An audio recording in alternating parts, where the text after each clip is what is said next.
What is going on, every freaking body? Welcome in to episode number 29 of, you know what, I'm just gonna say it, the best goddamn podcast in the fucking universe. We've blown past the internet and the world. It's now the best podcast on the fucking universe. Not challenge any of you goddamn intergalactic motherfuckers to come at us. That's all I'm saying. That's all I'm saying. He just wants to find proof of aliens. That's you know what? That's all. Look. I'm tired of waking up with my butthole hurting. I just want to know that there are aliens out there probing it. That's all I need to know. That's all I'm saying. That's all I'm saying, guys. But anyway, welcome in. Like always, we got to kick the show off on a hype note, and I hope everybody is hyped up. I mean, it's fucking podcast day. Bill, are you hyped? Always hyped. What about you, Scruff? Are you hyped? Scruffy, you need a lollipop? You're muted, dumbass. You're muted, dumbass. All right, you lost your turn. You're muted. You're still muted. Yeah. Enigma, are you hyped? Wait, I actually was muted. I thought you were kidding. I don't know how I got muted. No, you lost your turn. Enigma, are you hyped? So hyped, man. Oh my God, you're so loud. I gotta turn you down. What the heck? I got my lollipop. We're good to go. Good, nice. Everybody, make sure that you have your lollipops. It's important. Anyway, thank you guys for being here, and hopefully to all of our viewers that are live, you guys are hyped as well. As always, we do these shows live across not only Twitch but also YouTube. We are cross-platform these days. So make sure that you are watching us live, and if you are listening to us on Spotify or on our YouTube channel, which again, ! Podcast, and all of the channels will get you the link. You can go and listen to us. If you have to dip out, if you have to bounce for whatever reason, you miss a part of the show, you can catch up, or go and check on all of the other 28 episodes that we've got out there. I mean, that's a shit ton of episodes, guys, and there are pure content. There's pure content out there. But in any case, you can come check us out live, whether it's my channel over on YouTube or you've got Scruffy's channel over on Twitch, as well as Bill's channel on Twitch. We keep all the chat live. We engage with you guys, which is awesome. You guys actually are able to interact with the show, and we try to keep it spicy. And we make sure that you guys have a voice here. As dumb as sometimes it may be, we try to answer everything. I'm just kidding. The stupidity, trust me, comes from this side of the camera. Solely probably this angle right up here. This top corner. This is where all the stupidity is, right up here. But anyway, kicking off the show. Normally we kick off right into Twitch drama, but you know what? We have something more important to talk about. There's one thing that always will trump Twitch and YouTube drama. That's we got a new member of the pre-patch team, boys. And Hell yeah. And Bill, I'm gonna turn this over to you to do the introduction here. As only properly so. I think that it would only properly come from you. So yeah, man. Welcome on in newest pre-patch member, Jen Pork Chapo. He's a good friend of mine. He's been a moderator of the channel for a while, and he is now a fully fledged pre-patch member. So welcome on into the troop, Mr. Pork Chop. We're happy to have you. There you go. Happy to have you. Welcome to PP. Woo, woo, woo, woo. Welcome to the PPs. Hold on a sec. All the PPs. All right, there you go. I don't know. About 15 of them actually. Yeah, it's a lot. It's not bad. It's a lot. Yeah. It's a sausage an impressive party. amount. It's a sausage party over here. I mean, there's some teams that have hundreds of them, but I like having 15. Yeah, it's a good number. It's good. It's good. It's good. Nice number. It's not too many PPs, just enough. Yeah. Well, we're hey, look, we're trying to branch off. We started going into the just chatting section, so we're trying to look for some talented women. We don't want those kinds of things. Why not? I don't know. We don't want the just chatting PPs. Okay. Jesus Christ. But anyway, welcome Pork Chop to the team. Happy to have you over here. So, yeah. So going into it, look, we've talked about DMCA for a long time. Oh yeah. and we talked about it ad nauseum. And amongst all the bans and amongst all the kind of shit that happens, right? This one I feel like is at least the most hilarious, possibly that could have happened. when it comes to DMCA. Twitch is trying. I'll give it to them. They're trying to solve the solution when it comes to DMCA. Look, I'm the most asshole when it comes to Twitch. Right, like I'm the one. I'm just saying, bro. They tried. If they were trying, they just paid a fucking. Yeah, I DMCA get it, but fees. all I'm saying is it's at least a tiptoe in the right direction. Like showing that they're all trying to follow their own rules, but for better or worse. This might have been a tiptoe in the wrong direction though. This might be going back a little bit. I think it's hilarious because personally I don't like Metallica, and I think Metallica is a bunch of assholes anyway. I mean, it is funny, but snap! You and me gonna be able to have a fucking conversation right now. I'm gonna tell you right now. Pork's gonna roll up as well, and it was like about to get a double beat down. I'm gonna tell you right now. I like Metallica's music. The band is a fucking bunch of dicks. They're 100% a group of assholes. Of the band is a bunch. How about Lars? Lars is an ass. Yeah, Lars is the worst. I don't think any of them. When you are so much of James is awesome. I've actually met James. I went to one of their concerts and he was a fucking amazing dude. Whenever, yeah, he's always amazing whenever you're paying him money. Whenever, I mean, it's a fucking concert, of course. Whenever you are fucking on, you're such much of an ass that you get on South Park, you know that you've made that's how you know you're an ass. And I'm just saying they have been on South Park multiple times, so they are an ass through and through. But what we're talking about is the fact that during BlizzCon's online, event, right? They paid for Metallica to have their opening ceremony or whatever it was, right? The band was playing. Metallica was like, oh, because of COVID, we can't, we can't be there live, but we're doing this show and blah, blah. And all of a sudden they kick in and it's like, they go into Enter Sandman. And then immediately, not even 2 fucking notes in, if you're watching Twitch's stream, right, it immediately goes into this 8-bit folky like fucking music, and I legitimately thought that there was something. I thought something broke. I was like, oh wait, no, this can't be right. I can legitimately just imagine like the Twitch's like back end where they got over the fucking headsets and shit. It fucking Enter Sandman starts on and shit, and all you hear in the back is shut it down. Shut it down. Shut it down right now. Shut it down right now. Dude, do anything. Yeah. Play the 8-bit music. So I'm not kidding you. Pull up Harris Keller stuff now. What that would have at least been appropriate. Like that would have at least fit in some way, shape, or form. This was like the most like and then you've got like fucking Metallica just over there going rah, rah, rah, rah, rah, rah, rah, and like you see them, but it's going to like kind of music, and it was actually comical. Like it was a Saturday Night Live skit. The most hilarious thing ever to see. But what's weird is that if you go over to like BlizzCon's or Blizzard's stream, like they were streaming the music. So like Twitch only stopped it on Twitch. Like it was only on Twitch's channel did they stop this from happening. Everywhere else was you could listen to Metallica play Enter Sandman, on this concert. But and before the Blizzard channel gets shut down for DMCA issues. Right. I was gonna just say. Yeah. So like that's my question. Are they gonna go after them for this? Like is Twitch are these DMCAs? And also too, like but you know what? I'm so frustrated because it's just like I'm flabbergasted. Literally, it's just fucking up my train of thought in my speech. The crazy thing about it is that Metallica would be the fucking band to be like, oh yeah, no, we're gonna play. I know you're gonna live stream it, but we're DMCAing all of the people that are streaming this. So like Blizzard, I know you paid us to be here, but we're also DMCAing you because it's not Metallica the band doing the DMC strikes. Yeah, it's the fucking record agency or whatever else, but it's still the fucking band. I'm still saying it. I don't give a fuck. I don't like Metallica. It's not the band though. Metallica's a bunch of dicks. That's incorrect. The Metallica's a bunch of dicks. That's what we're getting to. Okay. Right. I'm just saying. Right. But no, I wonder if inside the clause, reality taking my buffoonery down a notch. I wonder if inside the clause that they actually allowed, or basically was there saying, hey, we're streaming this, like it's going to be streamed to X amount of people. You can't come after us for DMCA rules.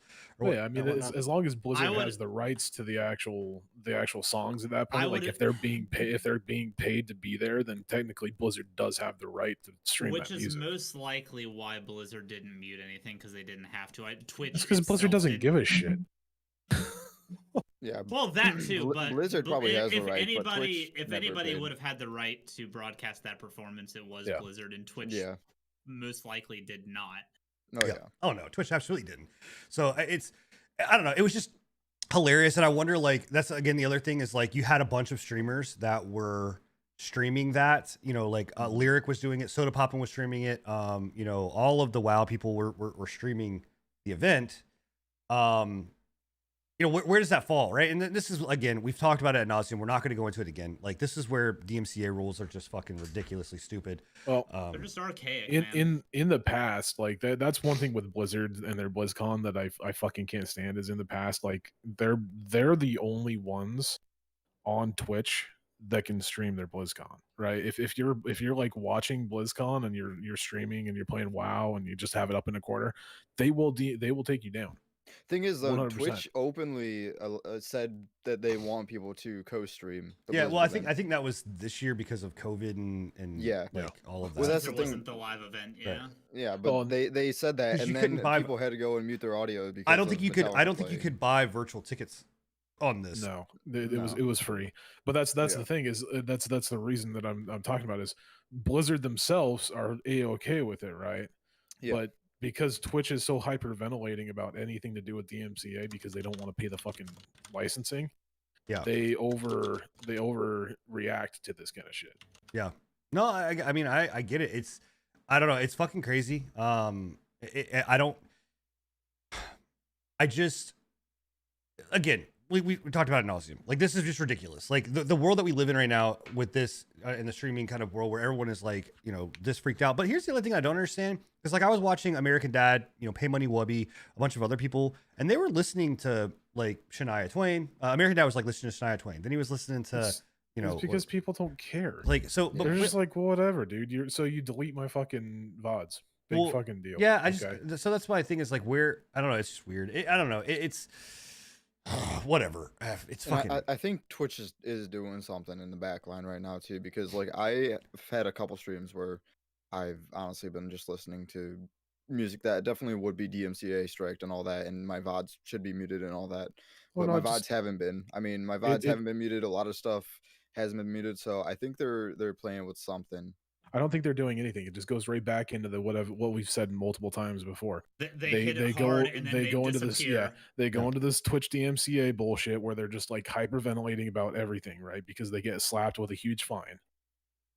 3 months down the road, where are we at? We're back to everybody fucking playing music because nobody gave a shit to begin with.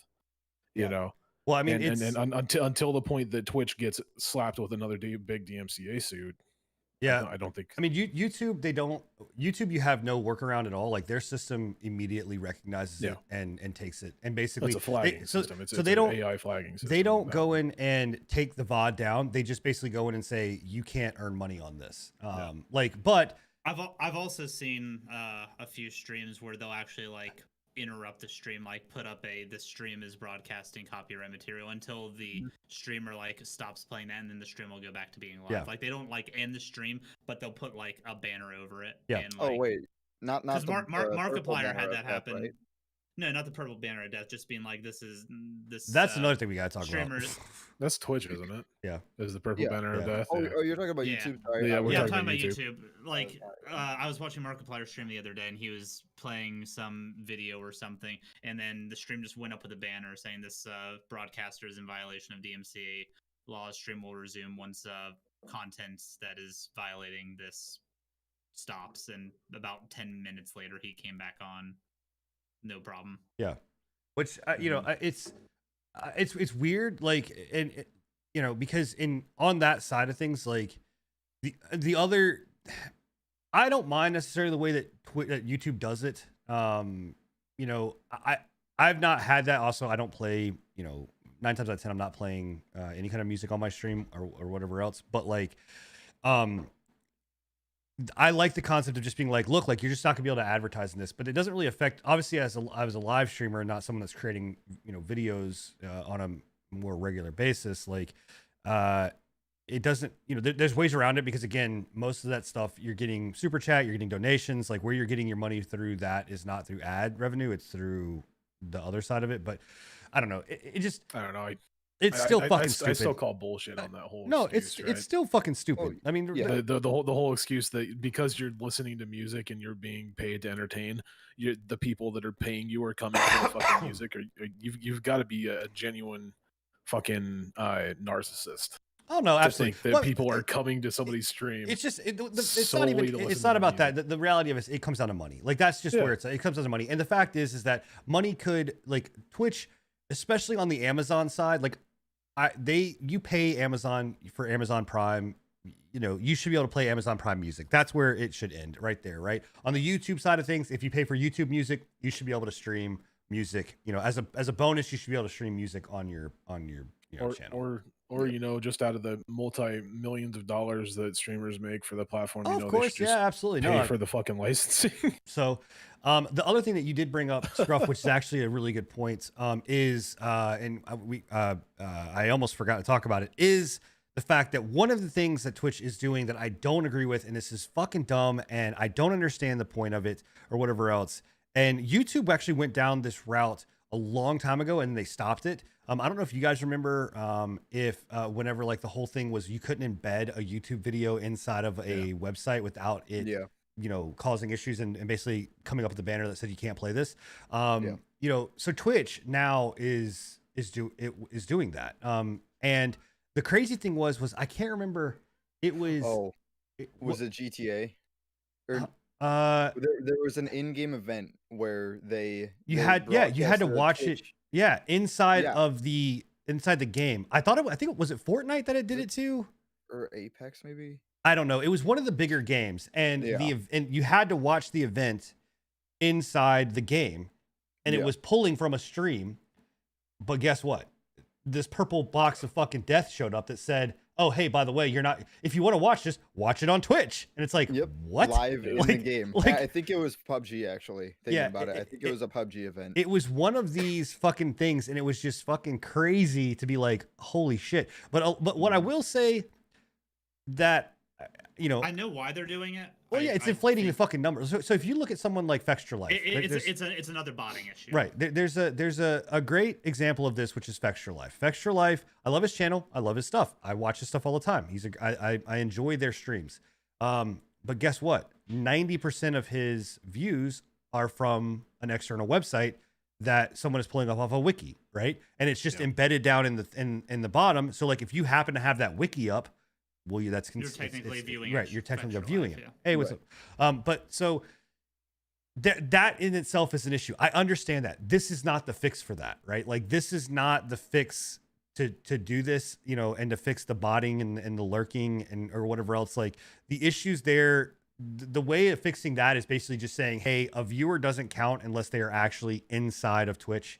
You know, which that is, honest to God, is just literally a fucking not an iframe, why am I blanking on it, a tracking pixel that can literally be put in as soon as you're on that site. Your mouse has a tracking pixel. The tracking pixel is then recognized by the system to be able to count as a viewer on your channel. It's as simple as that. Why they don't want to do it, I don't know, but that's the case. That's you know where they sit with everything. So it's Twitch and they're lazy. But yeah, this idea of putting up a fucking purple box in places is crazy. And I think not the NFL. I want to say I know it wasn't a game, but there was a big fucking event that just happened. I know it happened in NYC in Times Square, because in Times Square there's a big ass screen that shows, and they were doing an advertisement for Twitch, and it pulled directly from the stream and it cut it. And in the middle of Times Square, you see this big purple fucking box that says, if you want to view this, view it at Twitch. And it's like, what? So I don't know. It's just, man, dude. I don't know. It's just fucking crazy. Like it's just crazy. Wild. And Bill, not to leave YouTube out of this, right? YouTube obviously has their drama. Bill, you were bringing up something that showed that like YouTube was banning or taking down people's stuff. Yeah, so there's a few YouTubers that I watch that have recently come forward with, so they are some more like, I don't want to say controversial because that's not the word, but their content is more along the lines of stuff that could potentially be like reprimandable. I don't know if any of you guys watch Houston Jones. But he basically does like jackass style stuff where he'll like see if I can take 100,000 BBs to the dick or something like that. Like right, just dumbass shit. Yeah, but what he does, I do that every Friday night. He will submit the videos to YouTube before he posts them for manual review. That way he's 100% sure that they're not breaking any like guidelines or anything. If they get approved, then he'll post them up. If they don't, he'll come up with something else and do another one later. But so he had a video from 7 months ago that he put through the manual review process, and just this week it has been removed, and he got a strike against his channel for that video that had already went through manual review. So I don't know if YouTube is like going through and changing their quality guidelines or whatnot and just not informing people, or what's Could have been going on. reviewed by 2 different people. Like, well, once it goes through a manual review process, it should be like stamped noted. Good forever. Yeah, like and they could be like reviewing stuff. And he's not the only one that's had this one. I think PewDiePie actually had a video get removed through the same methods. Well, recently. we all know that YouTube isn't that great on their manual reviews as of late. They're not, but like I was saying, unless something has changed with their rulings and such, there's been a lot of stuff changing with YouTube.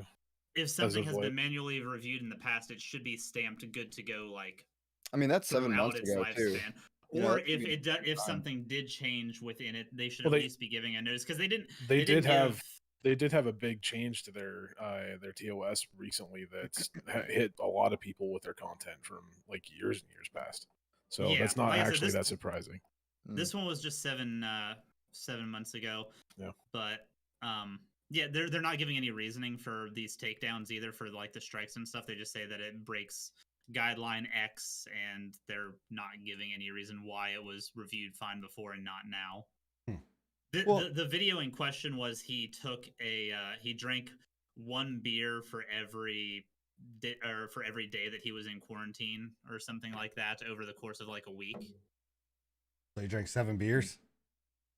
No, like or he drank all the beers in a week.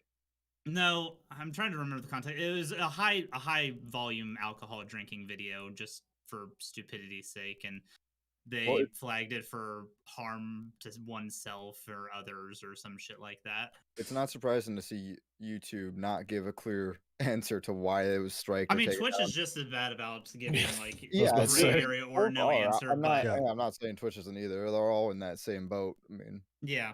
That was just something I wanted to bring up, because I have been seeing it going around more so recently, especially with manually reviewed content of the past being like, for whatever reason, being deemed not okay now. And it could be what you said, Enigma, with the TOS changes. Yeah, they had a huge TOS change about, I want to say like 6 months ago, 5 months ago. Well, I mean, fucking YouTube changes their TOS every fucking day. This one was huge. This one was like people were complaining about getting banned and getting content flagged from like back in 2012. Like their videos were coming up from like back in 2012, and they were getting strikes on their channels from a video that didn't even have to be listed, if I remember correctly. It could be private, set to private, and just on their fucking platform, and they would get flagged for it. You know what? I honest to God, look, I think that all these streaming channel or platforms or whatever else should just go the way of Steam, and just as long as it's not like racist shit or whatever else, just put it up there. Let it fucking go. Fuck it, man. Like that's never gonna happen. It doesn't, like, if I can go on Steam and look at some of the crap that we looked at today, Enigma, whenever we were talking about those indie games. It's not surprising with Steam though, because they've had a lot of that shit anyway. Yeah, but they also took it away ever since their whole battle with Epic. They've been just kind of like, fuck it, open the floodgates. I mean, it's not. I'm just saying, Steam used to take it away, and then they brought it back, and then they took it away, and then they brought it back. Or whatnot. Well, it all started with that green light. Their green light bullshit. Like I remember when green light fucking first released. Some of the shit that I saw on green light, and that I was like, "Whoo, boy!" Like that's gonna have to get me that shit when it comes out. There was a lot of real bad stuff on green light. Yeah, it's I don't know. I mean, but that's what I'm saying. Like, just allow for the fucking allow all that shit. And sorry, I'm trying to fix the multi for you guys. But oh, you're on it. Okay, I was also trying to fix it. But basically, I mean, just if you allow all of it minus like the racist stuff, then the obvious stuff or whatever else, then I don't get it. Like, I think the problem that it goes into is that they are trying. It's all it's all about advertisers. True. I mean, advertisers But don't want to have coochie spreading. What are you talking about? That's already there. It already happens on fucking Twitch. With a Pampers ad, you know what I mean? I'm just saying, it already fucking happens with. I mean, why not? Look, that kind of goes hand in hand. I mean, I'm just saying, like, you want to prevent having to own Pampers. Or You need got to...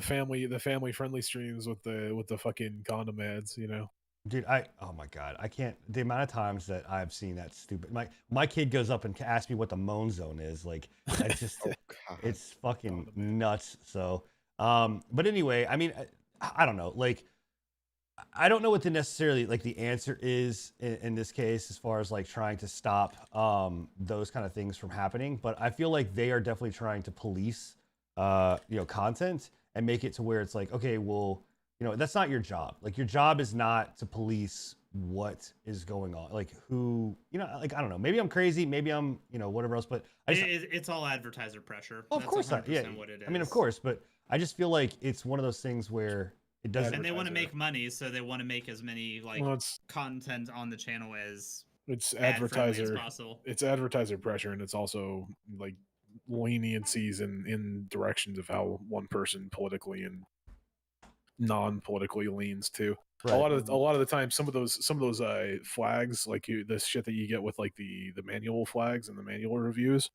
it all depends on what the fucking who is behind that flagging process and who is behind that fucking reviewing process, especially with YouTube. Yeah, I don't know. So anyway, I mean, what I don't know.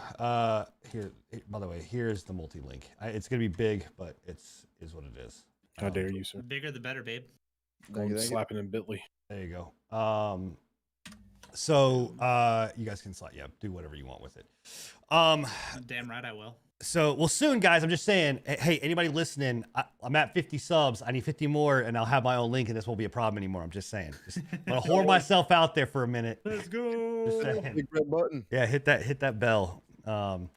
So while we're talking about hitting the bell, I just wanted to really quickly say, because I told him I would yesterday. Jake over in your channel, Bill, it's his birthday today. Oh, happy birthday, Jake. Is he from? Happy birthday! Is he from? I don't know when it is. Also, it'll be his birthday in an hour and a half. Isn't it Pika's birthday too? I'm pretty sure I'm early, but we have another birthday too. If we're gonna. All right, here we go. Everybody, we're gonna start singing. You ready? Everybody in chat, I want you to start singing. No, please. No, we're doing it. I did not sign up. We're doing it. No, it's too late. It's too late. It's too late. Happy birthday to you. Happy birthday. Birthday to you. Birthday to you. Happy birthday. Happy birthday, Jake. To you guys. Happy birthday. This is painful. To you. To you. Seriously, I'm sorry. There, I don't think anybody could DMC a show. No, we can't do that. I'm sorry to everybody that just had to listen to that on the Spotify. I'm sorry. No, but Jake and Holy Pika. Deeply sorry. Yeah. Happy birthday, you guys. Oh, Pikachu? Yep, Pikachu. Yep. Yeah. Hell not Happy Pikachu, birthday, but Pikachu. Make sure we gotta get that. Yep. Okay.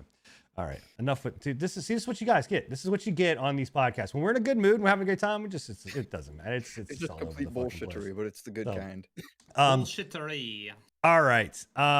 So moving on from the drama and the dumb assery. We started something last week and we're continuing doing it where we're actually gonna start talking about what we play, and then kind of go into the news.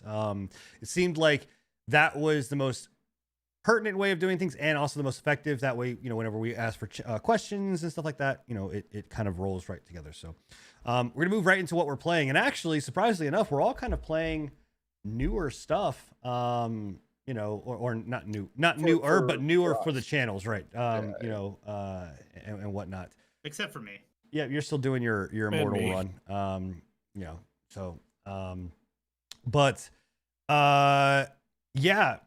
I'll let you go first, Scruff. You can have at it. For sure. So a few of you may know that I've started dabbling. More than dabbling. I've pretty been going hard in Final Fantasy 14 online, which is kind of surprising, I think, but also not, because I'm a MMO fan at the end of the day too. But MMOs they're a weird case for me because they don't really click all the time, but this one so far has been. And I always kind of wanted to get into it, but never made the dive because of how daunting the story. Everyone pretty much made the story seem, and it is quite a grind. But the way I've been doing it, it's been a little bit easier, and the people that I'm playing with have made it easier as well. So it's pretty dope actually. I'm Who have playing you on been one, playing with? playing with a lot of people. Jumped into with some friends like Agent Bumbuns and a nice dog that many of you may know if you're around our channels. Then Enigma and Holy Pika have kind of showed me the ropes, as well as a whole another like guild or free company in the game that I've joined up with that I've met from mutual friends, and they're all really cool too. And it's actually a really good time to play with everyone. I think I've been enjoying it a lot. So Yeah, I mean, I downloaded it,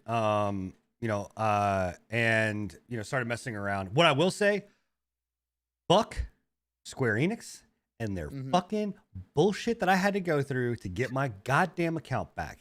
It is Square Enix fucking crazy. Oh, Square Enix.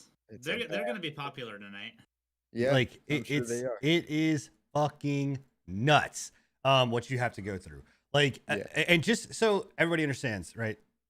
In the world, right, that we live in today, you have two-factor authentication because China tries to take all of your information all the time from everywhere, and so it's only proper to safeguard your account. So I safeguarded my account, and I applied a two-factor authentication. Now, whenever you get a new app or you delete your phone or you delete yourself off your phone or whatever else, usually there's a pretty easy way of kind of going in there. You like either chat with customer service or, really even like Battle.net has it really like set up pretty simple. Like they send you like 6 questions you have to answer that are, that are in depth enough for you to know, but not like I need your firstborn son, to get it off there.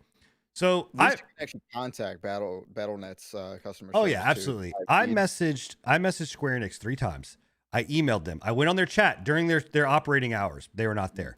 None of my emails got answered. None of them. I had to go back to an email from 2019 and reply back to that email, and then got a response back, and they were like, "Hey, what address is on file?" How the fuck am I supposed to know what address I'm on file? I've had this account for like 10 years. I've had this account since before it was A Realm Reborn. So I listed them all the addresses that I had that I possibly could have lived at, right? Then they're like, "What's your product key?" And I was like, "I don't know. Why would I have my product key from 15 years ago?" And so I was like, "I don't know." And so then they were like, "Well, what's the serial token off of the Authenticator app?" Are you fucking kidding me? How am I supposed to get that if it's deleted? Like what or whatever else? And so then they're like, well, you need to prove to us that you own this account, which, okay, I get. So I'm not kidding you. I told them, I was like, this is my character name. This is my character race. I attended a wedding between these 2 types of characters at this point in time. I also gave them a link that showed like the Twitter war that I started between fucking WoW and Final Fantasy. And then to top it off, I was like, if you really want to fucking check and see if I own this goddamn account, here's my stream, right? And they were probably like, "Oh, this is the guy that started that war. Don't let him back in." You're like, "Fuck that guy, man." And then I got a response back that was like, "Okay, we believe you." I'm like, what if someone didn't have all this information? Like, what am I like? What I don't know, man. It was fucking nuts, like, to get my stuff back. And then on top of that, like trying to go through their MOG station, it's just, God damn it, it's so damn Japanese. It's just so Japanese. Like it's Japanese. It's fucking stupid. That's why you buy it. That's why you go through Steam, man. Even still, then it's still a pain in the ass. You still have to have your account. Yeah, I have never had an issue with getting my account back with Steam because Steam stores all of that information, your product key, your original product key, everything like that on Steam. What? Yeah, but you still have to. It's not about getting your product key. It's about getting your, like, you might be able to get your product key back from there, but like if you need to remove something off like the 2-factor authentication, you still have to go through Square Enix. That's got nothing to do with Steam. But you said that they required a product key from 15 years ago. But they also required that other information. The product key wasn't just it. Like they needed to also have the back of the authenticator thing. Like that was all in the same email. It wasn't like multiple emails that I got. I'm just saying it's fucking ridiculous. Like no, I'm not arguing with you right now. I've told you many times that I completely agree with you that Square Enix and their MOG station are a complete fucking it's a joke. Like it's crazy. They've been a joke since I started playing. They've been a joke since probably you started playing. It's no fucking, it's not really a big deal, like a big surprise. Yeah. I don't know. It's just crazy. But what I will say is that the game. I'm glad that you're seeing that you're having fun with it. I mean, I jumped in and started playing, and my biggest reason why I stopped playing was because of the slog of the storyline. Which you guys are playing on like a preferred network or boosted, server. whatever Yeah, it it's is. got a pretty big XP boost, so it kind of speeds the process up a bit. Yeah. But what I will say is that it's definitely, I think it's one of it's one of those games that is kind of relaxing. The music is nice. The combat is Final not. Fantasy scores are amazing. Yeah, it's a relaxing Yes, game, they are. and they've got a new expansion coming out, Endwalker, right? I think is the name of it, or whatnot. So we'll be talking more about that when that happens. Probably hear more about it in about 5 months, 4 months, somewhere around there. And honestly, too, what I will say is that their free trial for anybody that if you've not tried the game is amazing. Yeah, I mean it's like all the way up to fucking. It's a lot of content. Wait, have you played it, Bill? Have you tried the free trial? No, but that is like one of the factors that has made me like more interested to actually play it than like any other MMO, just because there's Definitely so much. There is so I don't have the time. Well, no, man. I You do. You literally play the same fucking game every night. That's true. I mean, like, you do your immortal run and all that, but No, just dabble with the free trial a bit. You don't need to like. I will. Me and Bill don't agree on a lot of things, but I will agree on the fact that it's hard. Like it's difficult. Like It is. look, I'm not saying like it's not. and especially for someone that like Bill and I, for the most part, well, at least I do. I can't speak for Bill, but what I would assume is that a lot of games don't get played off stream. Like if they're playing a game, it's going to be either content or on stream, right? And for so the most part, yeah. So like for me, like I'm playing Apex Legends and I'm enjoying the shit out of Apex Legends, and my channel is enjoying Apex Legends. Final Fantasy to stream an MMO is a very difficult thing to do on any landscape. Twitch is probably better than YouTube, but like on any landscape, it's difficult to do because I don't know unless you've got the right group of people. Like, here's what I would tell you, like Scruffy, when you have your whole group in there and you guys are, doing your thing and talking and chatting, it makes it more engaging.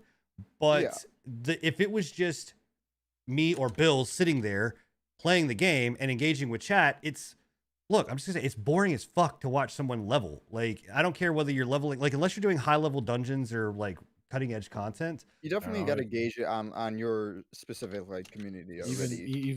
Even doing end game dungeons, it can be boring Right, as fuck so- because especially when you're doing like high level raids and you're sitting there for 20 minutes setting up the raid and teaching everybody what the fuck you're doing. Right. So it can be rough. It's two things. It's like it's a good game that you can interact with your chat with, other than like a high paced action game that you might not be able to as well. But then also, it does have its slow moments where it might not be as exciting.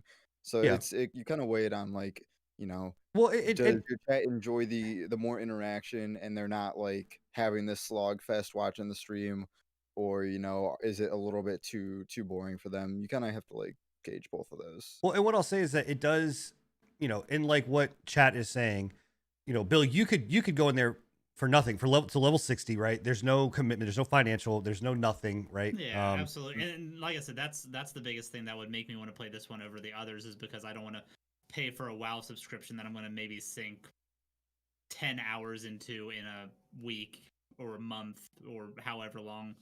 Right. Like, yeah.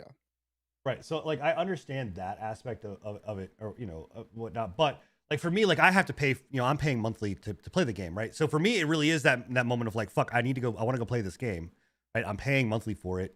I need to go play it. And that's what has always been an issue with like WoW and things like that, so it's, and it's great. But again, the time that I get to play video games is when I am streaming. I mean, that's I don't get to play games outside of that, streaming or my day off is like my time to shine. And whenever I do day off stuff, it's typically like some multiplayer stuff with the group. Like I'll do Siege or Smite or Apex. Those tend to be the big three. Yeah. Anything other than that's me sitting on the couch playing a game while Britt's working on homework or me streaming. And MMOs do have that aspect, and I think Final Fantasy does a good job of kind of keeping things fresh, because the one thing that I will say about Final Fantasy, unlike other games, is that you could go through and play as a white mage, right? And you're gonna be your healer, and then you know what, like, fuck it, I'm bored. I want to go, and now I'm going to switch over and play as a dark mage, or I'm going to play as a blue mage, or I want to play as a ranger, or I want to play as a warrior. Like, so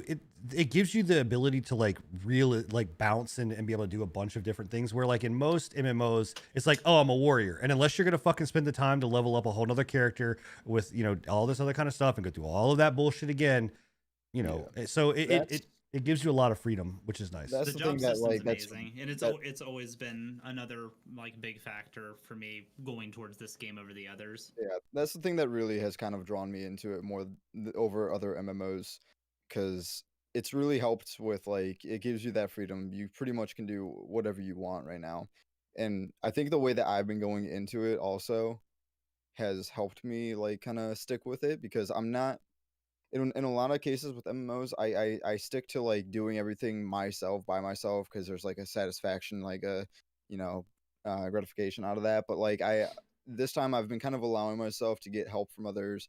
A few people have like gifted me like some gil, which is like the currency in the game and all that. And the thing that's fine with that is like there's not too much of a use for gil to really advance yourself and make it any easier. It's mostly a convenience thing for like teleports and stuff. So that just speeds the game up a little bit more, speeds that grind up a little bit more. So I think that's really helped as well. It's not been a slogfest of running from point A to point B, doing all these fetch quests all the time. Yeah, I mean, Enigma. You've stuck with it for years, right? You're the residential like elder when it comes to Final Fantasy. What has made you stick with it for so long? I got attached to my character in the story. You have attachment issues? Yeah. Yeah. Okay. I got attached to the story. I continue to push forward. Like I said, I've said multiple times that Shadowbringers, the last expansion that released, is one of the best expansions for an MMO that I've played in years. Their expansions are hype. Like that's just Final Fantasy my guy. Yeah, like they're always hype. I don't know. People would argue with you on that. Heaven's Sword was not really seen as a very good expansion. I liked it. I didn't mind it. It was a little boring to begin for my experience. That was the first one, right? Yeah. Yeah. But Shadowbringers was really good. Stormblood, I enjoyed it, but I think that's more because I like Eastern themes and Asian themes, and that was the entirety of that entire expansion. But Shadowbringers itself got me hooked with the storyline, and like it's been the best storyline that I've gone through since probably Wrath of the Lich King. So it's been a long time. I mean, I'll say it's a fucking pretty game. I mean, it's a beautiful game, and everything that you guys have said kind of so far, where you're saying you can kind of do your own thing, and you can you don't have to have an alt character for different jobs and everything like that. It's also kind of helped me stick to it, because like if I log in, I'm just like, fuck, dude, I do not want to play my dancer. I can just pop over to like a dragoon. Right. Or my marauder, or my warrior. That's what I liked so much about Star Wars, was the fact that like Star Wars Galaxies, not SWTOR, not Star Wars Old Republic, but Galaxies before pre-SOE fucking it up. You could do that. Like you had your character, but it was all based on what path you decided to want to take, and you could unlearn everything and re-go up another path, right? So, there was a lot of like freedom there, and I think MMOs that's something that a lot of people look at Final Fantasy and don't take as much of like how powerful that really is. But that is a very big deal. Like to be able to have one character and be able to do multiple different jobs. Like that job class system is amazing. Like yeah. And now that I've experienced it, I definitely feel like it should be in other MMOs. Like it's awesome. Not only the job system from Disciples of War and Disciples of Magic, right? Mm-hmm. But like Disciples of Land, Disciples of Hand, their crafting and gathering is like the best crafting and gathering system that I've played in an MMO in forever, in my opinion. I've always found that crafting in MMOs has been like that boring aspect I've never wanted to do, because it's usually one click. It's one click. It's like a grind to get the stuff, or you just flat up buy it if you have the money. And it's still a grind in this game. But there's still those aspects. They give it like some life to it, making it almost a little mini game. And then the best part about it is it's like you look at the crafting requirements for some of this shit. Like there's crafting requirements for like a hat or like a leather cap, right? The crafting requirements for a leather cap is leather.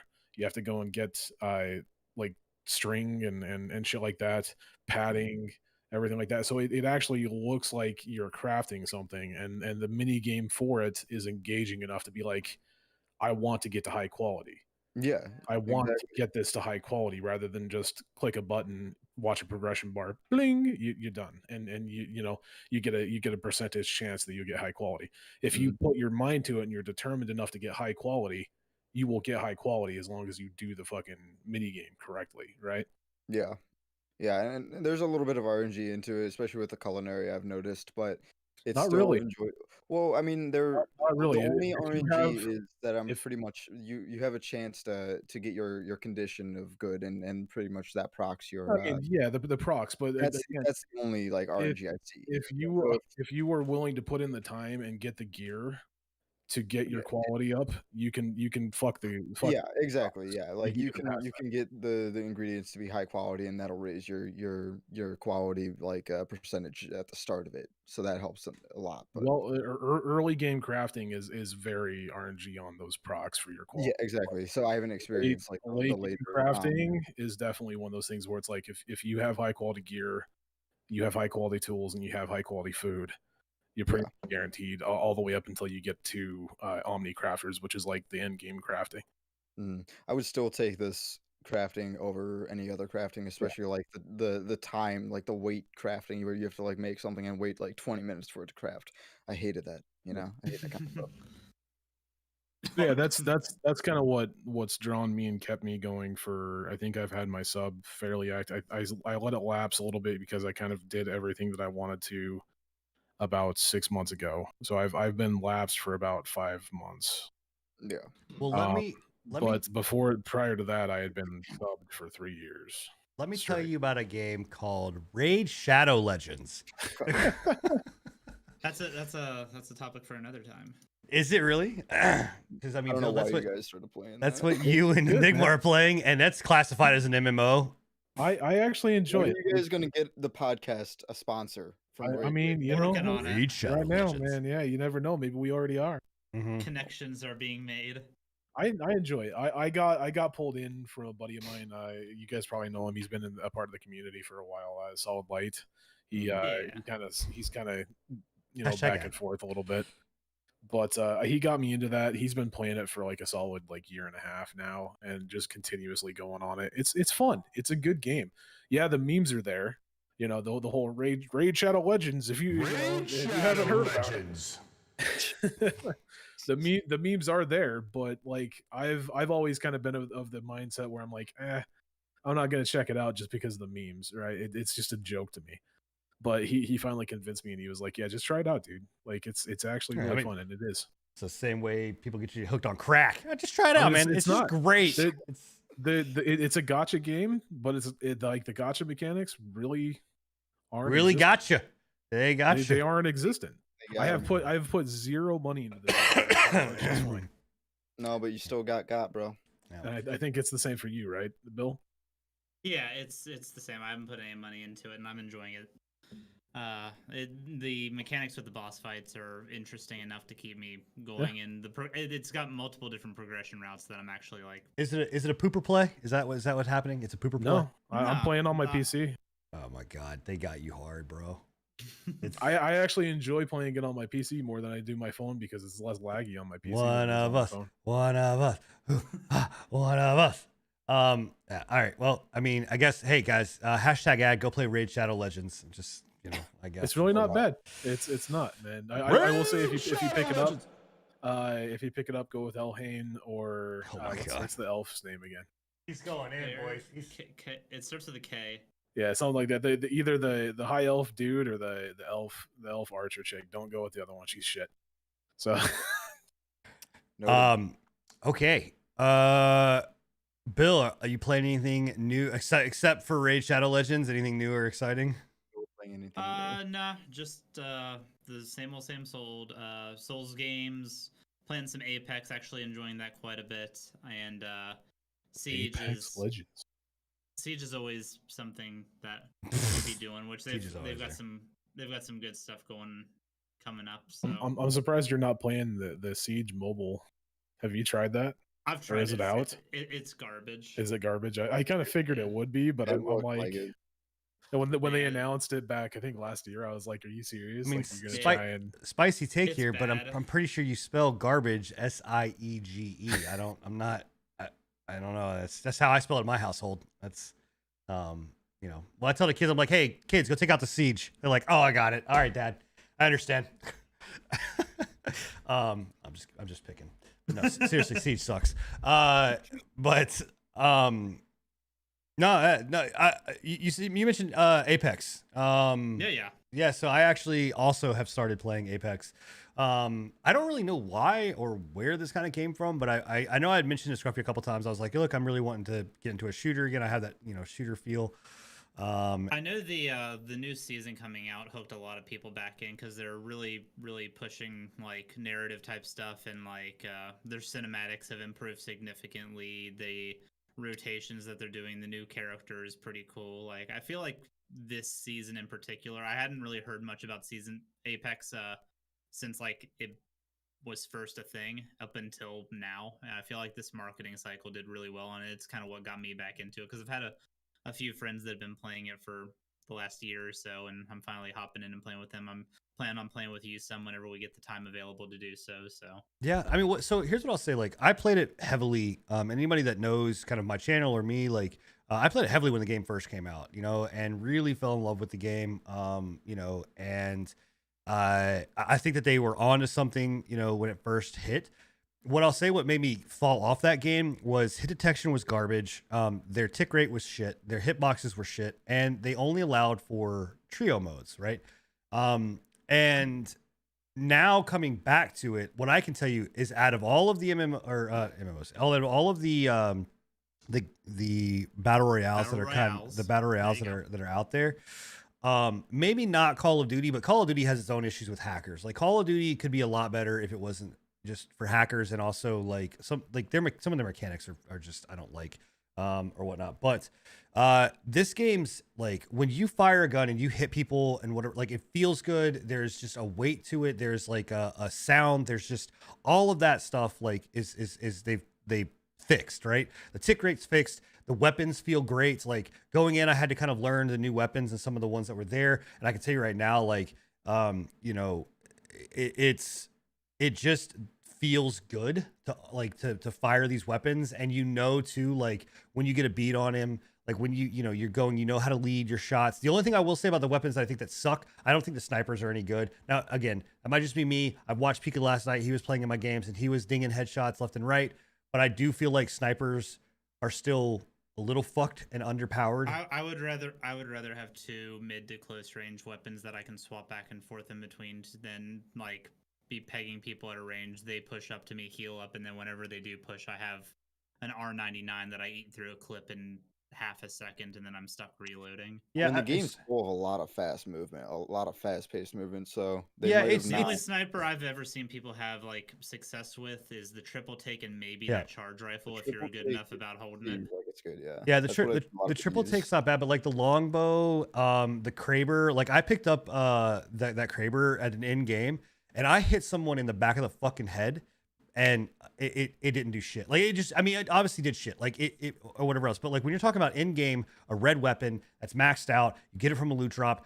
If I hit you in the back of the dome, that should be an insta down, right? Like, in my opinion. Thing with the game too is honestly the time to kill is a little bit too high for my liking. See, I'm not saying it's got to be super small. I think it just needs a little bit of a mid range. I think the time to kill is fine. Yeah, I think it's in a good spot. It gives you like. The reason I like the longer time to kill is because it gives you the time to actually like use your abilities, and it kind of takes some of a BS factor from camping out. You can still turn on somebody if they like get a jump on you and like outplay. Yeah, I'm not saying, I don't know, just I guess in my liking, because I usually like a little bit of smaller time to kill, because that's what I like is doing is like sniping and all that kind of stuff. So when I don't get that satisfaction of getting those dinks one headshots kills, like there's something about that I'm like, kind of sucks. Yeah, but what I'll say is that the game rewards better play. Like, the game fully rewards like knowing how to get in and out of a situation, knowing your character. Like, a lot of the games, for instance, last night, I was in a match, and it was because I had better positioning and better positional awareness and knowing where to put myself. And also too, because like there was a point where it was the last circle. It was 2 teams left. They had the high ground. They had sniper rifles, right? But I was using my abilities in a way that got me around them, and I was able to get to a different, like behind them or whatever else. And I was able to basically overtake them. They, in all aspects of the game, should have won, right? Because they had the range, whatever else. But because I was able to outplay them, the game rewarded me for that, right? You know, in a situation. But there's also times too where, like, again, you know, aggressive play doesn't always pan out. Like, I feel like it's got a very good balance, and I feel like they've done a very good job of balancing the map, balancing the weapons, you know, balancing the characters. There's not one character that I think that feels necessarily overpowered. I do think that Loba needs to be tweaked. I think that like her ability to just fucking put her ult down every fucking like 8 seconds is crazy. You know, but I don't think. Yeah, never mind. well, I'm just like I'm just saying there's some balancing stuff that is very very minute, right? It doesn't, like Loba, for instance, doesn't have an end all be all. Like, just because you can pull stuff every fucking 8 seconds, you can only pull 2 items or whatnot. But like, you know, trust me, I've died multiple times being greedy with Loba. Like, you know, yeah. Plus, it's doing something that any other character can do anyway. She just does it more conveniently. Yeah. But you know, it's a good game. And the one thing I will say, the one knock against the game that I will tell you right now is, I cannot stand. I think red shields are, the way that they are implemented right now, is a shit thing. I don't understand. I don't think that they should be there. And if they are there, I think that it should be a situation where once it's cracked, it cannot be brought back. It has to be, you basically only get to go what to specifically purple. is red shield? Because I'm not familiar So, enough. Like I've had red shields, but I don't know what the difference between them and gold is. Okay, so basically the whole thing there is that you have to, when you get a shield, there's a certain amount of Evo damage that needs to be done. And what that basically means is that it rewards people for being in fights. So if you are in a fight and you're constantly kind of being aggressive and putting damage down range, then what happens is that it will level those shields up. So it'll go from it gives you, which I like, it gives the ability to say, okay, cool, I'm white. I have a white shield. I was aggressive. I survived. I leveled my shield up to a blue shield. And now I was aggressive again, and I leveled it up to a purple shield. Well, the thing is that you can then level it up to what is the highest in the game, which is a red shield. And it doesn't really take that much to do. It takes about, realistically about, I don't know, maybe 900 damage. I don't know the exact number, but it's not a lot to be able to put down range. And in that game, you can do that pretty quickly, you know, to put that much damage down range.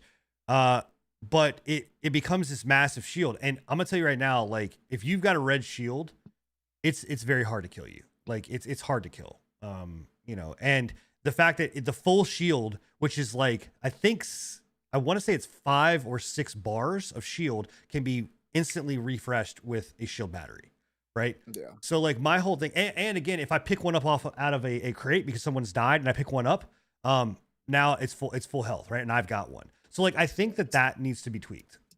I think that's kind of where my, like, you know, frustration with the time to kill kind of stems from. It's not just, you know, just the red shields, but I just think it needs to be tweaked a little bit, because I thing I hate most of all is when you're at a range and you take somebody's shield out, you crack their shield, and they literally can just pop behind a corner, refresh it, like, and then back into the fight. I get that, but I also think, like, it's just a little cheap sometimes. It just frustrates me a little bit. That's all. I don't know. I just the gold shield like feels a lot squishier than a red shield personally. You know, Is that supposed to be better? Well, the gold shields are technically like they increase your healing. Yeah, they have like you get better more abilities. You get more out of med packs. You get more, or like you get more out of the base level healing. So like a shield cell will heal like double, and then a small pack will heal like half of your health. Yeah, gotcha. But what I'll tell you is that it is it's one of those things where in that game, and this is, I mean, I've played a lot of BRs. But when you win in Apex and you get that you're the champion screen, they do a fucking great job of making you feel like a badass. Like they do a great job of just making you feel like, fuck yeah, like I won, I did this, I owned it, you know, or whatever. And you're, you know, more than like what I would say in like Fortnite or, you know, Call of Duty or whatever else. Like it feels Siege so pretty good whenever you get a good win. I don't know. I don't. I mean, yeah, sure. I don't know. I'll play it. The legendary skins make it fun. Yeah, If you get top leaderboard. Yeah. So The special victory animations. But anyway, I mean, it's just whenever you get that win, fuck, man. Or you just, honest to God, like when you get it, like I don't even mind losing if I get like 2 or 3 kills. If I wipe a squad, I feel good. I can feel fucking good. You're right. I've never won in Siege. I've never won in Siege. I've never played that game long enough to get a win. So, but yeah. So that's what we're playing. And we'll talk about something else that we played a little bit later on. There's what we played the Outrider demo. At least I have played the Outrider demo. I don't know if you guys. I played it. Yeah. You all have? Okay. Well, I'm gonna. We can jump into. Yeah, I'm just gonna go ahead and skip and put this I higher haven't up. completed it though, but I mean, I played it. I've put maybe 3-ish hours into I don't think any of us completed it. I've completed it. You completed the whole thing? I didn't. Yeah, I've completed everything you could do in that. The only thing I didn't do No, thank you. The only thing I didn't do was I just didn't do the different characters. But like I completed everything you could do in that game. Gotcha. So all right, thoughts. What are your guys' thoughts on Outriders? Y'all go ahead first. Okay. All right. Well, so for chat, Outriders is you can go and download the demo right now. It's up. It's a free demo. It lets you play until level 7. And you get to play through like a couple of the missions. Like I think there's like 3 main missions and like side mission like content 2 or too. 3 or 4 side mission contents. Here's the thing, right? Like I see the draw in it because it's a looter shooter, right? And I guess it's like, okay. So Outriders it's made by People Can Fly, which made Bulletstorm, and it is published by Square Enix, and you guys know who Square Enix is. And it is a third-person looter shooter with abilities. A lot of people are saying it's like Destiny, but in reality, it's really not like Destiny. I mean, I guess if you're going to say like, I see the similarities. I can see the comparison. It's just the fact that there's 3 abilities, and you got abilities, a few classes, shooters. Yeah, I mean, it's a very like thin line that they go like draw some connection to each other. But in reality, this is not a Destiny game. Like if you're just saying, because it has abilities, because it's in space, or because it's a looter shooter, that's what ties it to Destiny. I mean, it's like Godfall too. Yeah, it's more closer to, in my opinion, to a Godfall, or to like it's like Godfall meets Remnant meets like. I don't even want to say Anthem, because honestly, Anthem was more open world than what this is. You can't say that anymore. Oh yeah, we'll go into that too. But anyway, like I see the draw in the game, but I don't think the game is not worth $60 fucking dollars. Can anybody here agree that this game is worth $60? I'd say at most 40. I'd say 30. No. Yeah, I don't see $60 worth of content. I wouldn't pay over 30 for this, man. Yeah, I don't, and people that are like, because there's gonna be people in chat, they're gonna be like, oh, it's got a lot of great content, but the thing is like, look, Square Enix has fucked us before when it came to Marvel, right? Marvel Avengers, which I understand it wasn't necessarily it was Square Enix, it was Crystal Dynamics, but Square Enix still published it, and they were like, oh no, we're gonna give you this, we're gonna give you that, we're gonna give you this. Square doesn't have any problem pushing subpar IPs. They have no qualms in doing that because it'll make them money still in the long run because their name's on it. Yeah, and the other side of it is that we have not heard one thing about in-game content. We don't know anything about dungeons. It's not a game as a service, right? But the thing is that they're trying to sell it off as a game of a service by the exactly style. The same thing as Godfall as far as how they're marketing it. It's a scam. Yeah, in my opinion, as far as that aspect of it goes. So there's not this whole concept of like, what is the reason for me to get better gear? And I'm a person that like, I liked Godfall. I like that. I didn't have any issues with Godfall. And I got hooked into Godfall for a little bit and was playing it and whatever else. And I still think that Godfall is a fun game to play. How's the end game? It's a loop. I mean, that's it. It's you're grinding to get a better gear, to get better numbers, to get a better gear, to get better numbers, right? But the difference is a lot of people are like, well, that's the same thing as Diablo. That's the same thing as whatever else. But the difference is, and like Enigma and I were talking about earlier, is that the difference with Diablo is that there's a lot of RNG. There's a lot of like the levels change. Things are different. Like the enemies are different, and it's not just the same fucking map over and over and over and over and over and over and over again. You know, and we don't know with this, right? We don't know what in game looks like with this because we've not been told what in game looks like with this. The worst part about this one is like the only thing that we know of. Did we lose Enigma?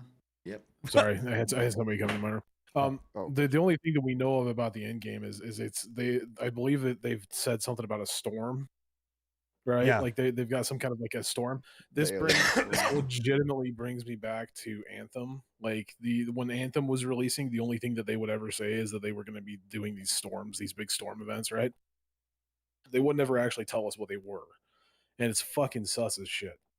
And it brings me back to Anthem because like this game, I know you said that you don't like correlate it with Anthem, but there's a lot of shit in this game that does correlate directly to how Anthem has worked and how Anthem is. Who said it's not correlated to Anthem? You earlier you said that you wouldn't correlate it to Anthem. You said that you wouldn't necessarily say that this was like Anthem. No, the only reason, okay, hold on. The only reason I was talking about that was like the map because Anthem is open world map style. Yeah. I'm not talking about anything else other than that. Like everything else screams fucking Anthem. Like this thing. Yeah, no, it's definitely one of those games where I'm looking at it and I'm like, dude, this is sus as shit. Like this is straight up. They're not willing to like give us information because giving us too much information would give us a better option as if we want to buy it or not. Yeah. I'm surprised people haven't data mined shit yet. Oh, I'm sure they will. If that, they didn't data mine stuff on Anthem either. It's actually amazingly hard to do that kind of shit, especially with demos. They only release a very select portion of that. The other thing that I will knock them for, so I will praise them and knock them in the same sentence. One is I will say that I think it's good at least that they're giving it a demo, like to say, hey, go in here and try it. A free demo. But let me tell you something. That demo is, if you go in there and play that demo right now, I had fun with it. I went in, I had fun. I was like, oh, this is cool. It's a kill room. I went in, using my abilities. I was like, this is badass, blah, blah, blah, blah. But you need to take a step back from that and go, hold on one second. Like, okay, it's fun right now. It's in a kill room and whatever else. But what is the loop of this game, right? Yeah. You know, and that's the thing is that I think that because that demo does not give you enough to really understand. A portion of it is just story. It's just cutscenes. I don't know why they felt the need to place you into like it was a solid like 20-minute intro of just nothing but pretty much cutscenes. Yeah. I was like, why? Why am I going? I'm gonna say cutscenes? I was so not impressed with the story at all so far. Yeah. I could give a fucking care less. I'm like, this story sucks. Yeah. It's generic. It's the standard. It's so bad. Find a new planet. The main character, they gave no effort to actually make you feel like. Did you guys choose the male or the female? I chose the male. Yeah, they the made male you also send. Yeah. They tried to make you feel sorry for this guy, and is there I'm a difference I don't feel sorry for this guy. I have no idea who this guy is. Like, yeah. Is there a difference with the female choice?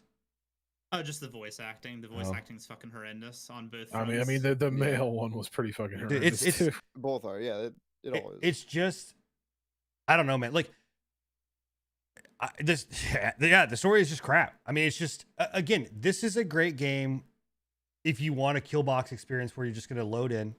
You're gonna. And I can see it being a lot of fun with friends because they're saying that there is some like elemental play in it. So if one of your friends has like a one type of build and then you have a fire build, you can like there is like elemental interactions. I didn't see any of that, and I had players that were playing fire and pest and the ice and whatever. And the only what classes did you guys run? So I ran Trickster. I'm running the Rogue.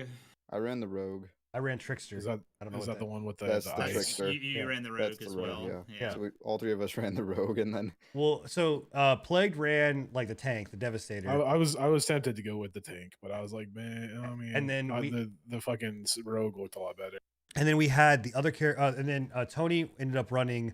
He went the fire one. The first one he went like the Technomancer, and then the second one he went fire. So let me clear this. All right, the comboing that they're talking about is basically is not like Spellbreak or anything like that. The comboing, from what I can tell, and again, the demo doesn't give you enough to really see it, but the comboing of this is like, I'll go in and I'll warp it as a Trickster and put this bubble up, right? Which freezes, like slows down everything. And then someone can like come in, dive in, and like cast this like AoE, kind of thing. I did not see in any way, shape, or form like me doing something or somebody else like throwing down fire and then like someone doing like a blast through the fire and it taking the flame. Like, No, it's more like statuses on the enemy. Like if you combine two things, you'll like shatter their armor or something like that. If they're in like one of the metal shells or something. Like the gameplay, the loop of the gameplay, you know, feels good. Like the shooting in the game, the maneuvering in the game, the weapon, like, you know, that kind of stuff. There's a weight to it. There's right. It feels good. Like it feels good, right? So the game feels good. And I'll say, wait, also it's actually pretty well optimized. Like I don't have the best of rigs. So that was where I was gonna get to. Really? I don't have a good rig, but I was running it fine. I'm talking specifically PS5. Oh, you did play it on the PS5, right? Yeah, I've only played a little bit of it on the PC, and the PC, from what I'm seeing, is light years ahead. But yeah, the so PS5, the PlayStation port must be worse. It's cyberpunk levels bad. Woo! Like the textures are bad. There is desync with the mouths whenever they're talking. Yikes. And the audio will skip on itself. So at the end of a sentence, you'll hear somebody repeat the same thing like 2 or 3 times. Like just it sounds like a CD skip. So I saw like my PC when it's chugging. In some of the cutscenes, like you know the cutscene where you get the piece of rebarb through your chest. No. Yeah. I don't know. I skipped all that shit. Well, there's a cutscene where you get a piece of rebarb through your chest and you're like got blood splatter on your shirt. Mm-hmm. The blood splatter texture you could see floating over top of the texture of your That's not clothing. how it's supposed like, to be. The hair does not move. I put my signature undercut on my chick and it stayed as rigid as she is this way as it was if she was standing straight up. If she got knocked over, there's no hair movement whatsoever. The only thing that I will say that looked good in that is the slow-mo bubble with the bullets coming through. That was cool. Nice. Yeah, that was cool. Yeah. But with the slow-mo, if I slow-mo bitches, they can phase through the barriers at that point on the PS5 version. They can just walk right through them. Wow. It breaks their collision. The PS5 version of this game is actually fucking broken, like cyberpunk level broken, if not worse. It is. That's good to know. Britt and I were. Crazy. I was sitting on my kitchen or my dining room table, like up close to the TV, like looking at this, and it looked like a PS3 game. The graphics were that bad. I'm actually half tempted to do a video on it tomorrow, just because I was so dumbfounded on how shit a AAA game from Square Enix looks. Wow. I'd be interested to see how that looks. That's crazy. I've not seen. I mean, so I'll tell you, the game hard locked my system. And again, anybody that knows my system, like, there's no reason to not be able to, like, hard locked it. Like, I mean, I had to fucking Control Alt Delete, crash the game just so I could get shit to work again. I kind of had that, but it wasn't that severe. I didn't have any issues with it. I literally started it up and closed it without issue. Plagued was saying that he was having issues where people were phasing into walls, and he was playing on PC as well, where they were like phased into a wall and you couldn't kill them. The only issue I did have that could was be some like, of the collision issues that I was talking about with the slow-mo and stuff. The only issue that I did have was like when you got into the first area, once you got through the initial like intro story quest bullshit. Yeah, I was getting like 100 frames a second. My frames take to like 20. Oh, just would not. I can say, right, like, again, yeah, my, like, once shit started popping off, the frame rate just like, that's and again, mine actually didn't. Like, mine was holding steady. What the fuck was going on? But I did lower my settings. Yeah, so I also want to go out here and say that the tutorial itself is probably one of the laziest, worst. Oh my god, it's so bad. The tutorial is bad. I almost put the game down on. Like I said, I was on the PS5, so on top of all the graphical and like just it looking disgusting and playing disgusting, the tutorial almost made me put it down before I even picked my class. It's the same with me. I was in the chat with Plagued and Tony, two of our other guys that we play stuff, and Plagued's part of the team, but I was in there chatting with them, and I'm like, why do I give a fuck about this story? It's so bad. It literally affects nothing as to like, why would they put me through 20 minutes of story that I'm not going to fucking remember? Like, here's the thing. Don't give a shit about that. Companies need to get in their fucking head. If they're gonna do a game like this, nobody gives a fuck. Just drop me into the combat. Just go, hey, you're a dude. You pick your class. You got powers. Give me like a fucking intro screen. Like, again, I swear to God, Diablo like Last Epoch, those types of games do a great job being like, hey, there's an underlining story here. We know you don't give a fuck about it or whatnot. I don't know. But I personally wouldn't agree with that because I do like story, but The option to they're find the never demo- good. They're never in, good. in, the in, a, demo in a especially. demo that you should be getting your player base into the fucking game as soon as possible. But realistically, do I you give felt a that was fuck a about? terrible Do you give a decision, 'cause- even? Let's say this is not a demo. Let's say this you bought this game. Do you really give a fuck about this storyline? Not with that bad of a story, no. Not That's at what I'm all. But saying, if it was like- an actual decent story, then But yes, we don't ever get like we don't realistically get I that think a lot. the Like thing that got me with it was from the very get-go, it just felt like generic space shooter. It was, like yeah. like just from the beginning, it like I felt like it was Gears of War mixed with Avatar from the beginning, and at that point, I was said like, that. okay. Yeah. I said that same thing to Plate. I was like, this just reminds me of a shittier Gears of War. Like it's got shit right out of the like even some of the enemies that I saw. I'm just like, it looks like Gears of War enemies. I mean, it's definitely Gears. I don't like. Here's the thing. There are some things about the game that are good. Like I said, I do think it feels good. I think that I like surprisingly enough, their skill tree, or not a skill tree, but their class. Well, I guess it is their skill tree. Their skill tree is actually pretty decent. Like you can go in a bunch of different areas. But here's the point. Is it impactful? Or No, is it all it doesn't standards? mean shit. It's just like There you go. It doesn't mean a fucking thing. It's just like, hey, add 10% more damage. Okay, that's cool. Like I add 10% more damage. Like literally one of the things, the one bar up from my thing is like, in fact, I think it is close range combat, 10% damage. I'm like, You see, and that's where all right. Borderlands did just things lazy, really dude. good with their skill trees. Is they actually made like the skills that you get impactful for the most part. Right. Like you have to either do something like if you get a headshot, then you're gonna run 200% faster, and then if you melee somebody, they're gonna set on fire, and then if you shoot somebody with lightning while they're set on fire, they're gonna explode. yeah, like so Yeah. this has like things like nodes that will change stuff. Like change your abilities, but my problem is there's only 8 abilities in your class, right? So your weapon, and we don't know because again we haven't been told or seen anything. We don't know what in-game weapons will look like, but it's we don't know if that changes the effect of any of your abilities really to a huge amount or adds an ability. But I can't imagine it does. But like I thought that they did have.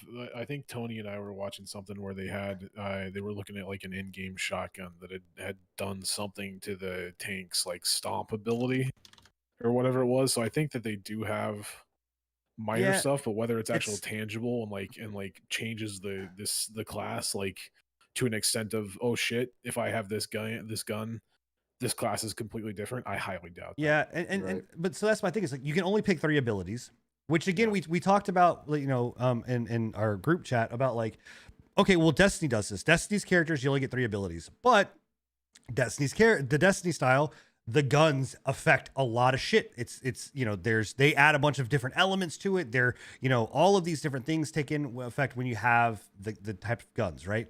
This doesn't have that.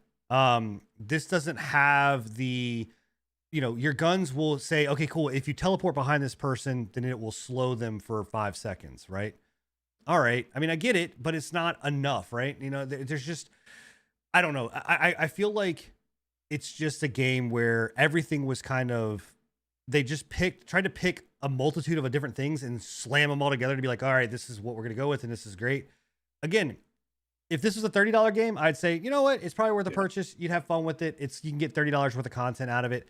At $60 fucking dollars, absolutely fucking not. Like, absolutely not. I also, I very much dislike how they've got like the world set up. I feel like there's way too many points that break up the action. I feel like more of an open world styling would have been more ideal for this kind of thing, where you can run from one kill room to the next instead of like having to go through a load screen or having to go through a cutscene every single time, or go talk to somebody to unlock this, and then you go like it all feels very disjointed. It doesn't feel like anything's connected. It feels like you're literally just like bouncing around waiting to actually do something. This game would have been a lot better if it was in fact I think an open world game. And I think that would have added or some even stuff, semi-open world. Like put me in like a hub, like you can keep the central hub town, have us go to like different sections or teleporters from there. But once you go to that area is open. Yeah, again, Maybe, do it like Destiny. Maybe there's some dungeons in there, right? But don't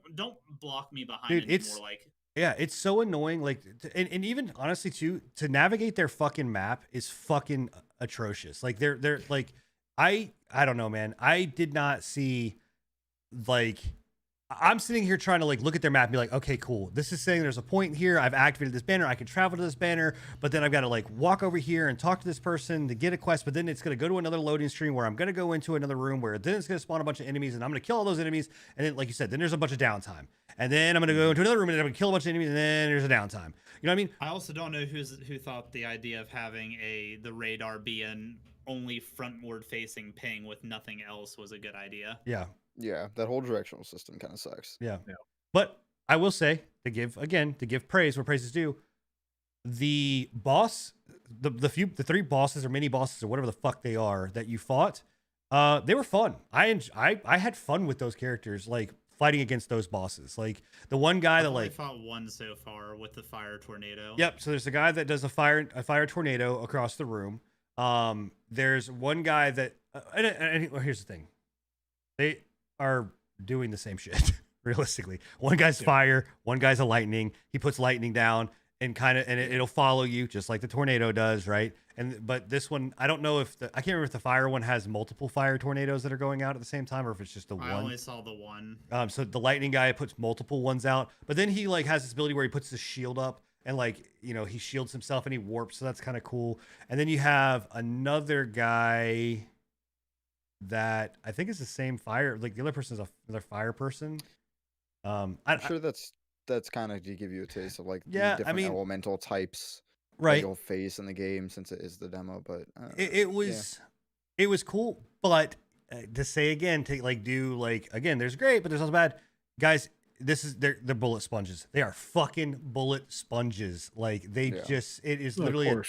That's the only way that you can technically do this kind of stuff. Like, unless you want it completely just one hit, one kill like that. You know. Yeah, but I know that people bitched and moaned and pissed and griped about like the bullet sponge of the Division, and maybe that's just because it's a realistic game versus that's the problem that I had with the Division is that like the bullet spongy, the first one that they did not explain it very well. The second one they explained it a lot better because they had like the body armor and shit mechanic that was in the game. But the first one, it was just like there was just like a magical fucking shield that if you unloaded 3 clips into some dude's head, oh fucking well. Yeah, I don't know. So I mean, we spent a long time talking about it. Actually, more time than I wanted to spend on this fucking topic. But you know, it's look. I think I'm with you. I think if it was a $30 game and they gave us a little bit more information, it would be one thing. But because it's a AAA title price. I can't get behind that. That and again, I don't trust Square Enix because they're trying to pitch this as a all right, they are selling it with the underlining tone that this is a fucking games as a service. They're not coming out and saying it, but what they are feeding you is it's a looter shooter. It's, you know, drop in, drop out. There's this in-game thing or whatever else. Again, it's being fed. It's being like the tone of it is a game as a service. Everything about this just screams Godfall 2.0, just Godfall screams with guns. Anthem to me. Yeah. This heavily feels like exactly the same situation, and it'll suffer the same fate Godfall did, where it gets mediocre reviews and then it disappears after a month. Now watch Epic steal it over from Steam. Sure, fucking have it, man. Like take it. Go ahead. But then but Square Enix also fucked us with Marvel, right? We did the same thing. They came out there and like, you're gonna get this, and that one they actually sold as a fucking game as a service, and we got none of it, right? So I don't trust them. To be fair though, that's just Square Publishing. Like the devs need to be held responsible for both of these titles if they are what they are. Like, well, I just 100%. Yeah. I wonder though, is it how much pressure is the publisher putting on to the devs, and how much is the devs free to allow? Because I don't think Square gives a fuck personally, and I think that's why they're willing to take on these titles. I could be wrong. They could be a lot more handholdy than I'm thinking, but I just don't think they're willing to slap their name on something just to get sales and get revenue off of it. At least we got the demo out of it, though. Yeah. I Just like mean, just like Marvel, they slapped their name on Marvel, and just simply because they knew that Marvel would bring in money. Yeah, but Marvel, Oh, yeah. Regardless. Marvel at its core was, I think, head and shoulders above what this game is. Like the storyline in Marvel, and maybe that's just because I'm a Marvel fan, right? I'll I don't just know say, about maybe that. Yeah, I'm a well, we'll Mar- have to see it once this game actually comes out of what Sure. it's got to offer. I mean, at least the kill rooms were fucking bigger than what this is. At least it had an open Yeah. world style, right, where you could go down into an area, fly around, do whatever. I don't know. I can tell you that if they were to add shit, I don't know. We'll see. It comes down to we'll see. We'll have to see what this game is. It But comes out in 4 weeks, by the way. So Yeah. boy, do Does I it? hope that Yeah. they patch that console version because I don't think they will. we'll see. I It's do gonna not be recommend fine. if you have any interest in this and you have access to a PC, please, for the love of God, do me a favor. Do your boy Bill a favor. Don't buy this on console. Because Yeah. I guarantee the Xbox version is Oof. just as bad as the PS5 version is, and it's fucking I- bad. I actually went back. You know when I left before we started the podcast? I left to check to see if I downloaded the PS4 version on accident, just so that I would have my facts straight on this. I did not. Wow. Yeah, That's fucking I crazy. where the console version is going to be in 4 weeks. I am curious to see the kind of shit show that they have, because if it, like, granted, we're comparing apples to oranges, but the amount of shit that Cyberpunk got for Yeah. that kind of a buggy release, I'm curious to what'll happen with this. I do- Granted, it's apples to oranges. Cyberpunk was a far more hyped up game than this game, right? Mm. Yeah. But I'm still curious to see what kind of media presence this is going to get if they release like that. I do believe I'm going to do a video on it tomorrow on the PS5 version, just because Cool. it's atrociously, like, the quality levels are mind-bogglingly different between the two. Wow. And That's it's crazy. something I did not expect from a current gen console. That's crazy. Well, we mentioned Anthem several times in this conversation, and if any of you guys were hoping that you would be able to play Anthem 2.0 or holding out for Anthem 2.0, you might as well go ahead and crush that one, boys and girls, because that's all dried up. There is Yep. no And anybody that thought that was going to be a thing, I got a fucking bridge to sell you. And yeah. It's done. It's over. They killed it. Which, to be honest, I don't even think they Anthem were. were, like, I don't even think they banned were really fucking working on it. They Like, weren't. I think it was. They may have had they got the money that they wanted to get out of the game, and it was never. I don't think it was ever meant to be like a long haul thing. And what's really sad is personally. that game had legs. It had potential. It could have It had a gone. good backbone. The idea of it, yeah, Right. but It could have gone the the pitch. distance. But I will say I am so fucking glad. yeah, I'm glad I didn't buy that glad game. that I did not buy that game. Nope.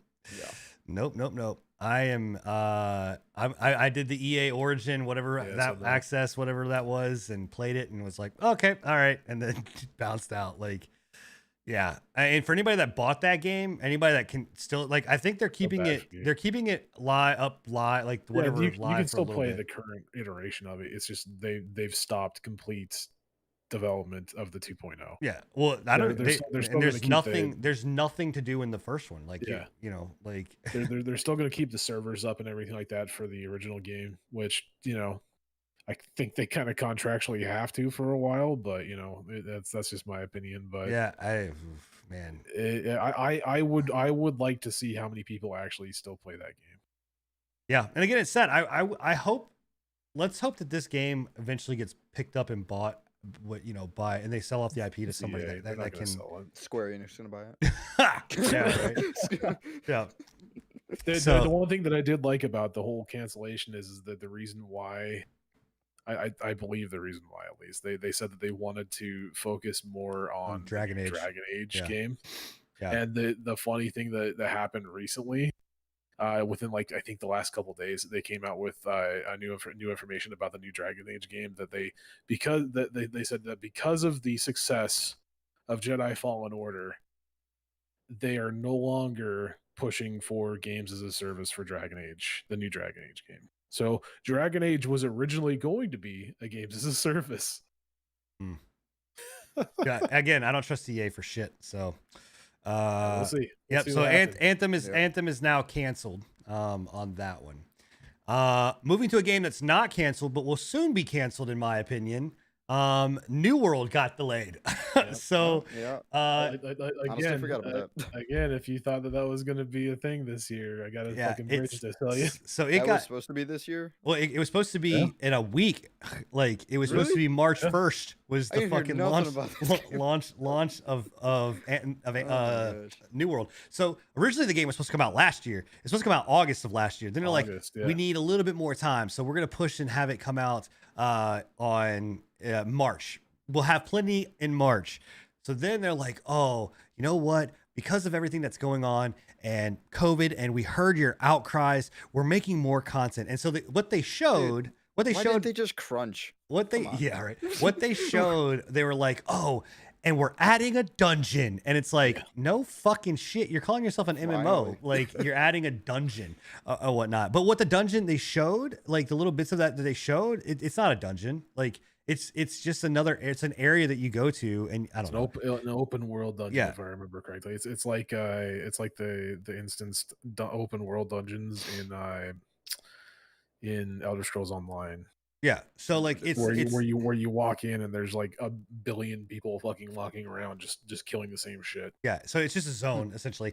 And so they're like, and we've added new PvP elements and we're tweaking this and tweaking that. I was like, unless you're gonna take the entire game from fucking scratch and rebuild the fucking thing, it's not gonna be ready. Like So they've already done. yeah. So they're like, it's I continuously say, like, every time that we cover this game, I continue to say over and over and over again, this game does not know what the fuck it wants to be. It has an identity crisis.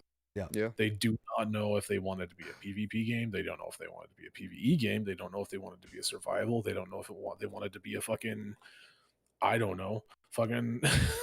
it's in a It's rough. a whole new world. Yeah, it's in a rough spot. I don't know. It's not even in a spot. Like it's just that game is. And honestly, like this right now will be 0-3 for Amazon games. Yep.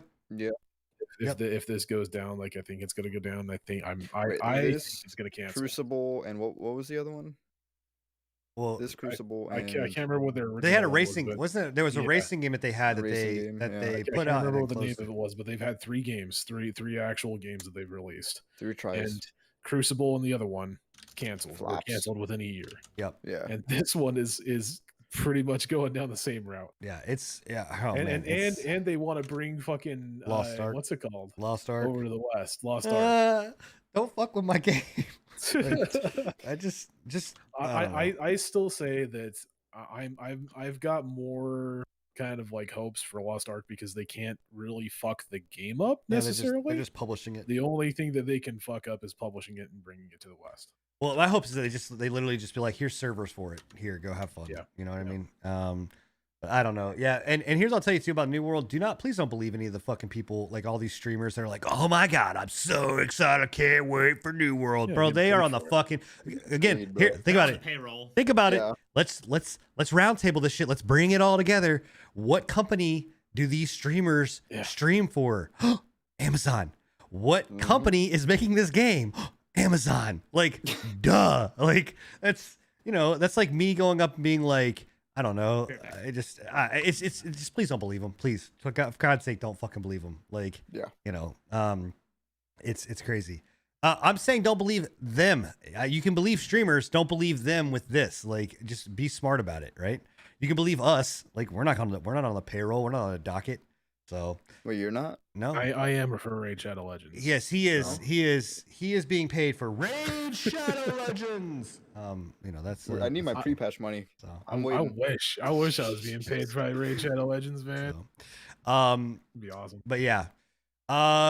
Moving on to another topic that kind of came up this week, which is really odd. I don't know why all of a sudden they're getting it. Well, I take that back. I do know why all of a sudden this is getting picked up, but we're not going to go political here. But GTA is going to be banned, or they're trying to ban it in Illinois. Did they actually get it banned? Is that a thing? I don't know. This was a story that This was a brought Bill up. thing. Yeah, I don't know. This is the first I've heard of this. And Well, if- no, if so, I've that's seen. crazy. No, I've seen it because it was a bunch of news stations were talking about how they were, they actually used fucking GTA clips to explain carjacking, but then they used a GTA clip with a like instead of showing the carjacking that happened, they showed GTA, like, which was fucking Wow. weird. So is this where that stemmed from? This is like when they were doing the gun control thing, The and gun violence trying to they showed the Gears of War chainsaw weapon, and we're like, you could get a chainsaw attachment for your gun. Yeah. So like this is a whole thing of like them trying to go down this route of violent video games, and they're kicking up the dust again or whatever else.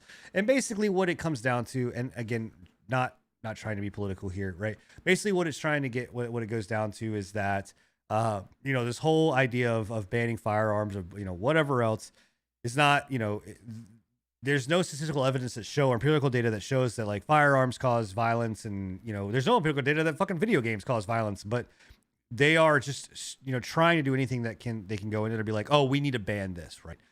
You know, and that GTA is the reason that people are fucking crazy. No, people are just fucking crazy. The Like, same political party that's been trying to ban video games is again trying to ban video games. Right. They've been trying to do it since I was like 12. right. So Like, It's they've been just doing it wild for to a see long a time. state try and ban a whole ass game. Yeah. It's just I think it's funny to me.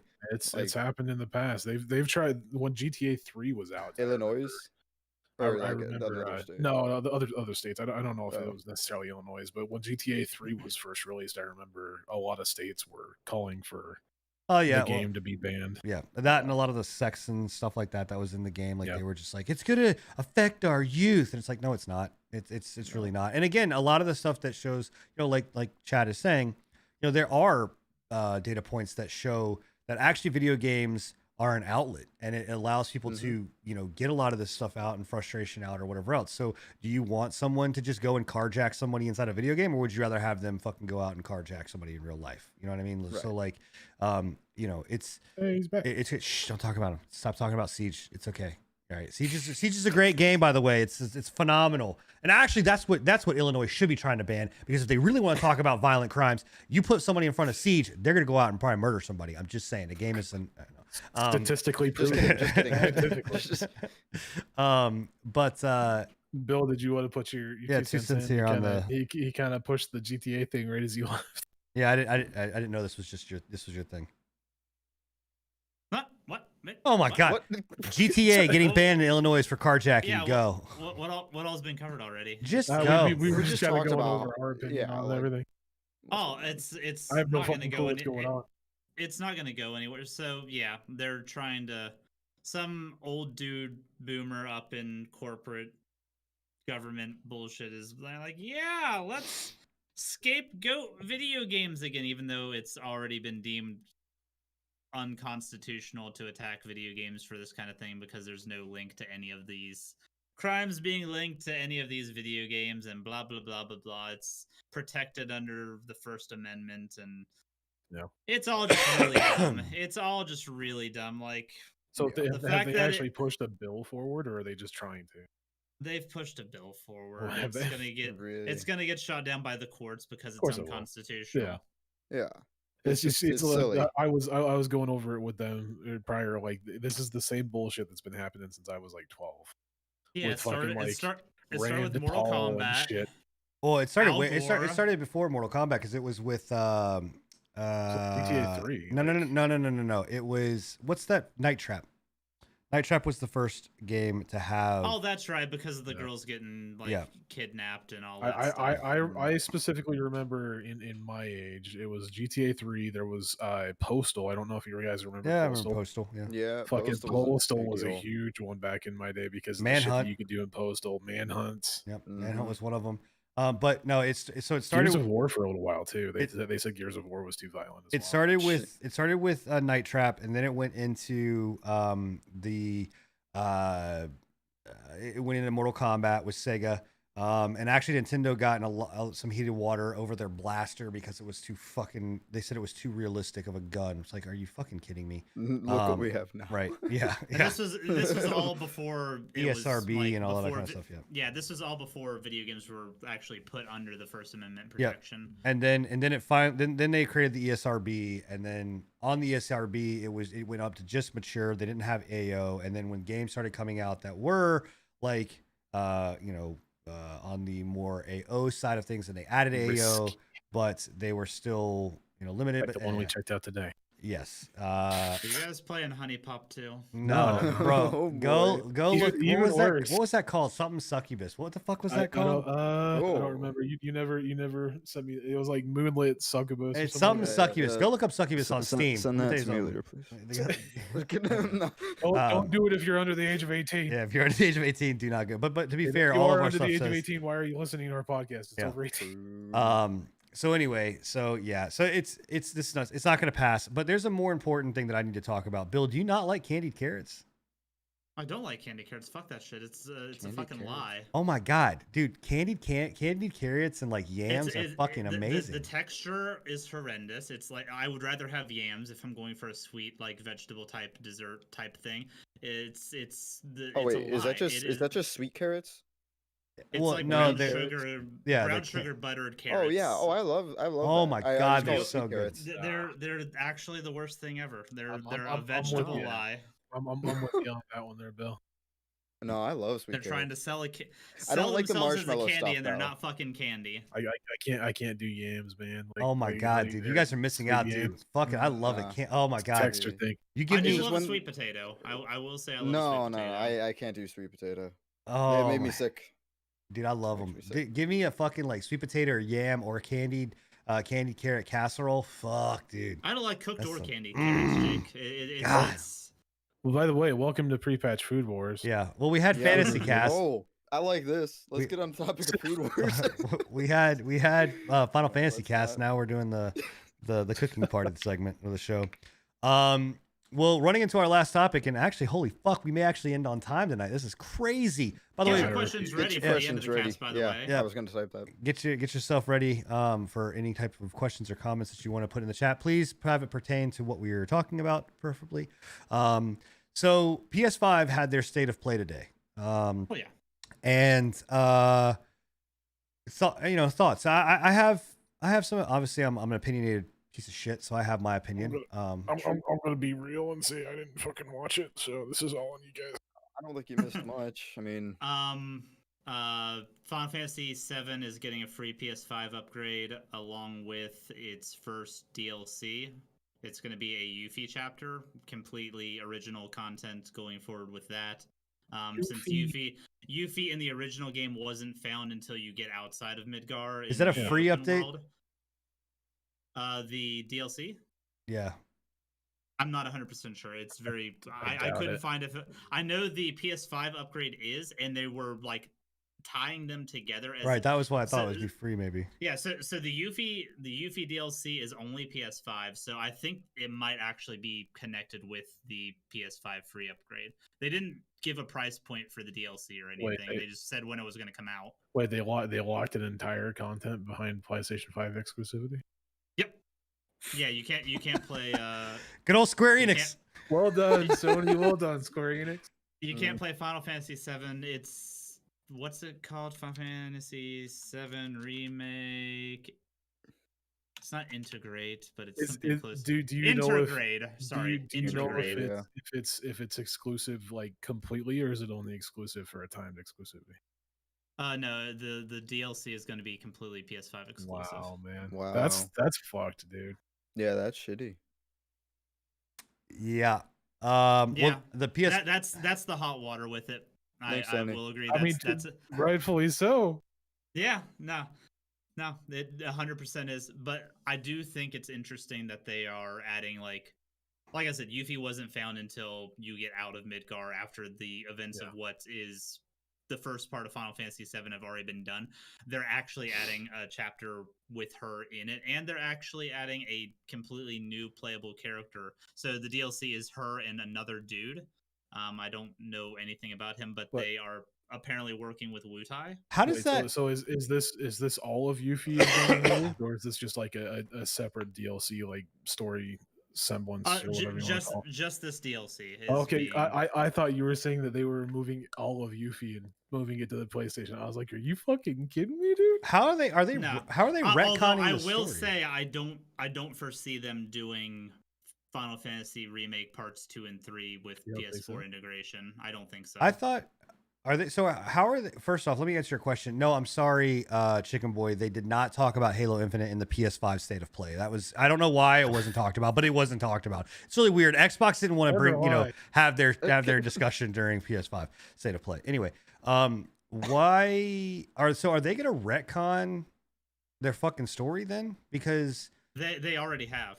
The Final Fantasy Remake Part 1 already had story elements that were not available, like that were not in the original play. There's this whole storyline with Aerith and these like ghost army thing that like is either protecting her or trying to get her. It's very convoluted, but and they're selling this as because they couldn't fit it in the original, right? Isn't that what the whole thing was? I don't know, honestly. God, I have an issue with this.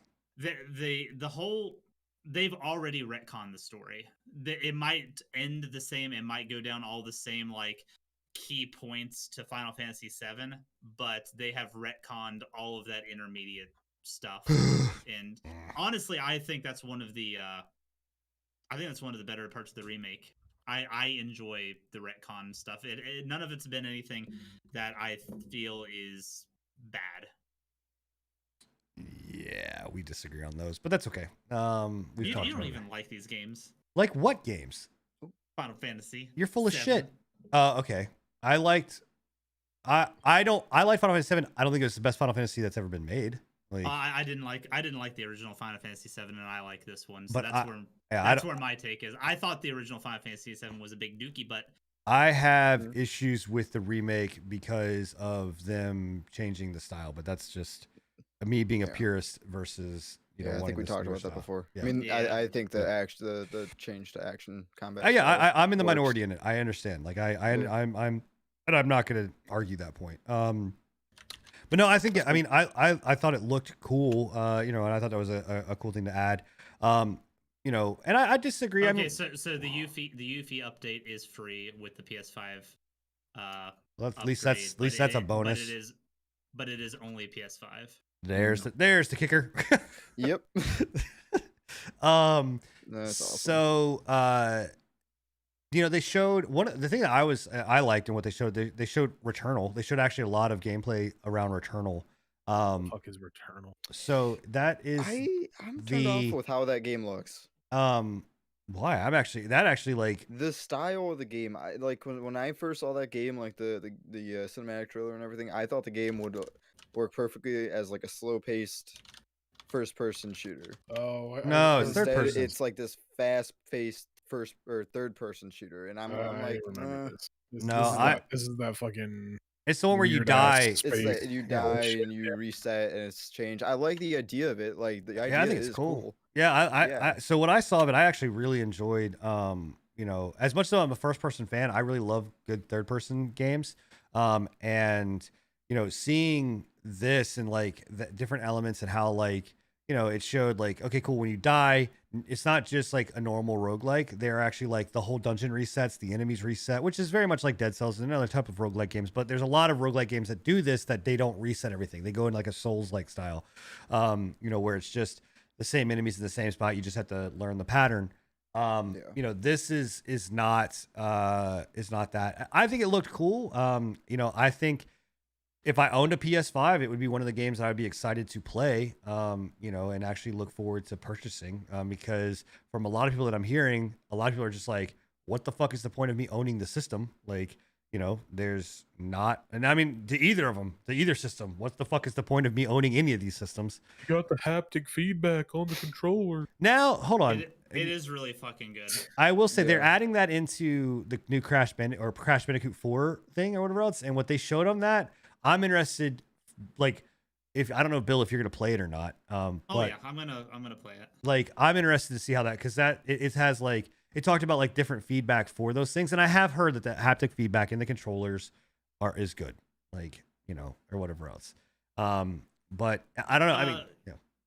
Side tangent with the controller, Sony's actually got class action lawsuits against them right now for the same reason that Nintendo did with the joysticks having drifting drift issues. So yeah.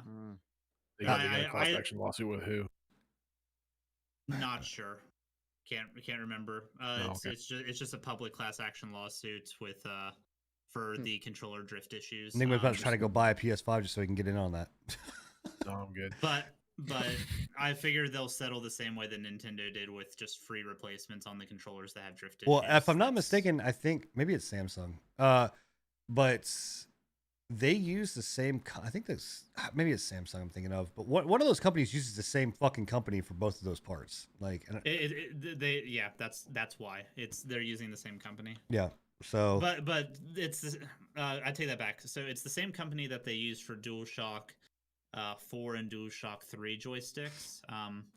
And I guess they have had issues with that. DualShock 3 were garbage, dude. Those controllers, the stick drifts on those things were fucking ridiculous. Like, I remember seeing pictures of people going like this and holding up their controllers, and their sticks were down here at the bottom of the damn thing. Yeah, and it's a standard wear thing. I guess these joysticks are only rated for like, I think it was like 5 million rotations or something like that.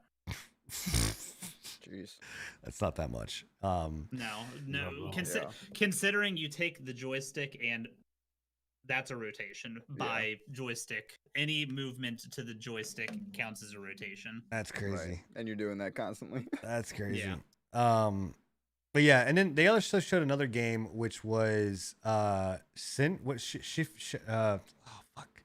It's like Saifu. I can't remember the name. It's some Saifu. Yeah. Wasn't it Saifu? I think something like that. Which we don't know anything about it, but what they showed, it was like this like weird cinematic camera angle fighting game, but only in like hallways and like closed in arenas. But like you're going in and like very like much of like kung fu smashing people's face in and the like. Always seen. I could have sworn it was in a movie or something before. I can't think of it. That exact scene just like was like Seafood. Yeah. Yeah. Well, it looked like something out of like a Bourne movie or like John Wick, where he's just like in a hallway and just fucking people up left and right or whatever else. I'm watching the one that you're talking. Yeah, no, it reminds me of John Wick. Yeah, there's a scene in John Wick where he has to go get his dog back or whatever. I think that's what it was. Yeah. But so like it was just kind of crazy. Like what I liked about what I saw, I like the art style. I thought the art style was really cool. But there was one of these things. I'm watching the trailer right now, and it actually doesn't look. He got a beard out of nowhere. I don't know. Yeah, I don't know what that. Yeah, I don't know. It's a time lapse. He beat so many people. No, yeah, swatted out of this fucking. Just the manpower. Yeah. So I mean I don't know what all that's about, but it did also like it looked like really cool. Like you can engage in the environment like really well, and like the characters. I don't know. It just looked really kind of cool to play. I hope it comes to PC because I'd like to play it. I'm watching right now, like the environmental interaction that you can have, where he like kicked the dude through like the glass partition. Looks pretty cool. Yeah. I mean, again, it looks like a really cool little concept of a game. Yeah. And then we also saw Deathloop. Again, I remember Deathloop. Yeah, I don't know. I'm still kind of feeling it, but yeah, the graphic stylings, and I usually like that kind of graphic stylings. That's what's throwing me off with that. It almost seems too simplistic. I just don't understand what they're trying to go with. You know, is it a PvP game? Is it not a PvP game? I think it's a competitive task game or something. Right? It just reminds me of like Dishonored. Like I mean, all of those games are like the same. Yeah, I feel like. Well, they were developed by the same. They're being developed by the same company. Yeah, I know. I'm just saying that developer they put out very like just similar stuff. Now, and Dishonored is phenomenal. So it has a good potential to do very well. I never played the second, but it'd be good if they could. They're both very good. If they could do a actual like multiplayer in it that actually functions and like works properly, that'd be great. Like because I miss games like. Splinter. I don't know if you guys ever played Splinter Cell's Pandora Tomorrow, but I know some people in chat, like myself and Tony, were talking about that. Dude, the multiplayer in Pandora Tomorrow and fucking like the third one or whatever else was so goddamn good. Like I love that spy versus like mercs. Like it was so cool. If they could like pull that kind of element in there, where it's like I don't know, we're trying to go after the same target, but we're taking each other out. It could be cool. It could be a cool concept. Yeah. But I need to see. Got to see more. I need to see a price tag, and I need to see more about this game. So, well, price tag is definitely probably going to be 60. 70. Is it $70? Yeah, because remember all of Sony's new. Yeah, but I don't. But that game is also coming to PC. Oh, is it? Then it's Xbox is also releasing that game. Okay, all, so it's all it's Dishonored so games then, are yeah, 60. it'll probably be $59.99 then. Yeah. I wanted to redact something earlier. No, you can't. I'm sorry. I'm not gonna let you. PS4 owners of Nope. the original Final Fantasy VII Remake for PS4 will get the PS5 version for free, but will still have to pay extra for the additional Yuffie content, according to no price point has been set. Shit. That's funny. Wow, man. Square Enix. Forcing people onto the PS5, man. That is you guys are taking the ticket selling, for this not one. selling enough of the console, so they got to make people buy it. You are taking the ticket for this podcast. Square Enix. Yeah, man. Square's being a booty hole. Yeah. So yeah, other than that, that was really about it. I don't think we missed anything. They showed Solar Ash, which I don't know. Solar Ash looked cool. Yeah, but I'm watching Solar Ash right now. It doesn't look. I mean, it still looks good, but it's not. You know what it reminds me of? super What was that impressive. other game that just came out? That was it. Heaven. No, what the fuck? It was another game that was like this. That was in that same vein or style. Scourge, not the Scourge. No, game. not Scourgebringer. It was on PS5. It released with them, and it was like you had a bird, and it was a lot of like sliding and quick movements and whatever. I can't remember it. But There was one other game that kind of piqued my interest though. oh It was god, that- this fucking dodgeball game, bro. No, not that one. Oh, Even I wasn't even. we're gonna talk about that though. It was like it reminded me of like a Spirited Away like third person game. Like It was the one with the girl with the spear. Yeah, Kenna was it? Kenna Bridge of Spirits. Yeah. Yeah. Oh, I don't yeah, know, yeah, That yeah. one looked kind of cool. That It looked like it was like a spirit. Not did I say Spirited Away? Yeah. I meant Ori and the Will of the Wisps. I don't know where you got Ori from, but anybody ever played Cameo? You guys remember Cameo from the original Xbox 360? I think I've seen it. I think you showed me it.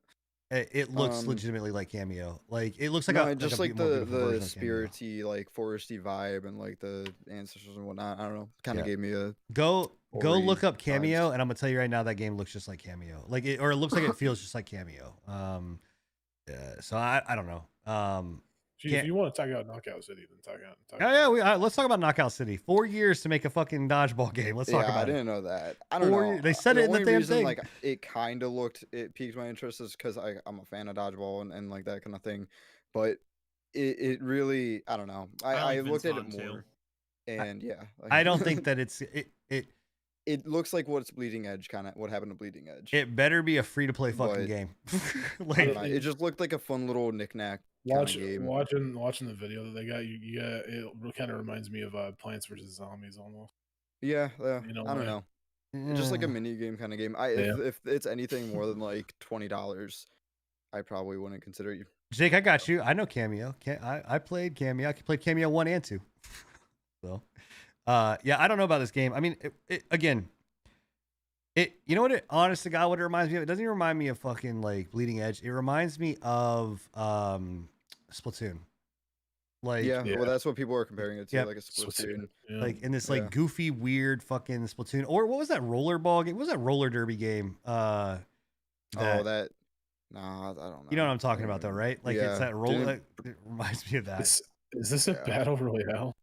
No. I think it's an objective. Well, game. there's a They- 1v1 I battle just wa- I royale was- mode. Like it's Yeah, a I was just 1v1 watching, circle like, a mode shrinking where the mode. fucking I don't know. circle was shrinking in. I was Oh, like, okay. "You fucking kidding." Speaking of battle royale, Square Enix is making a Final Fantasy battle royale mobile game. Oh my God. god.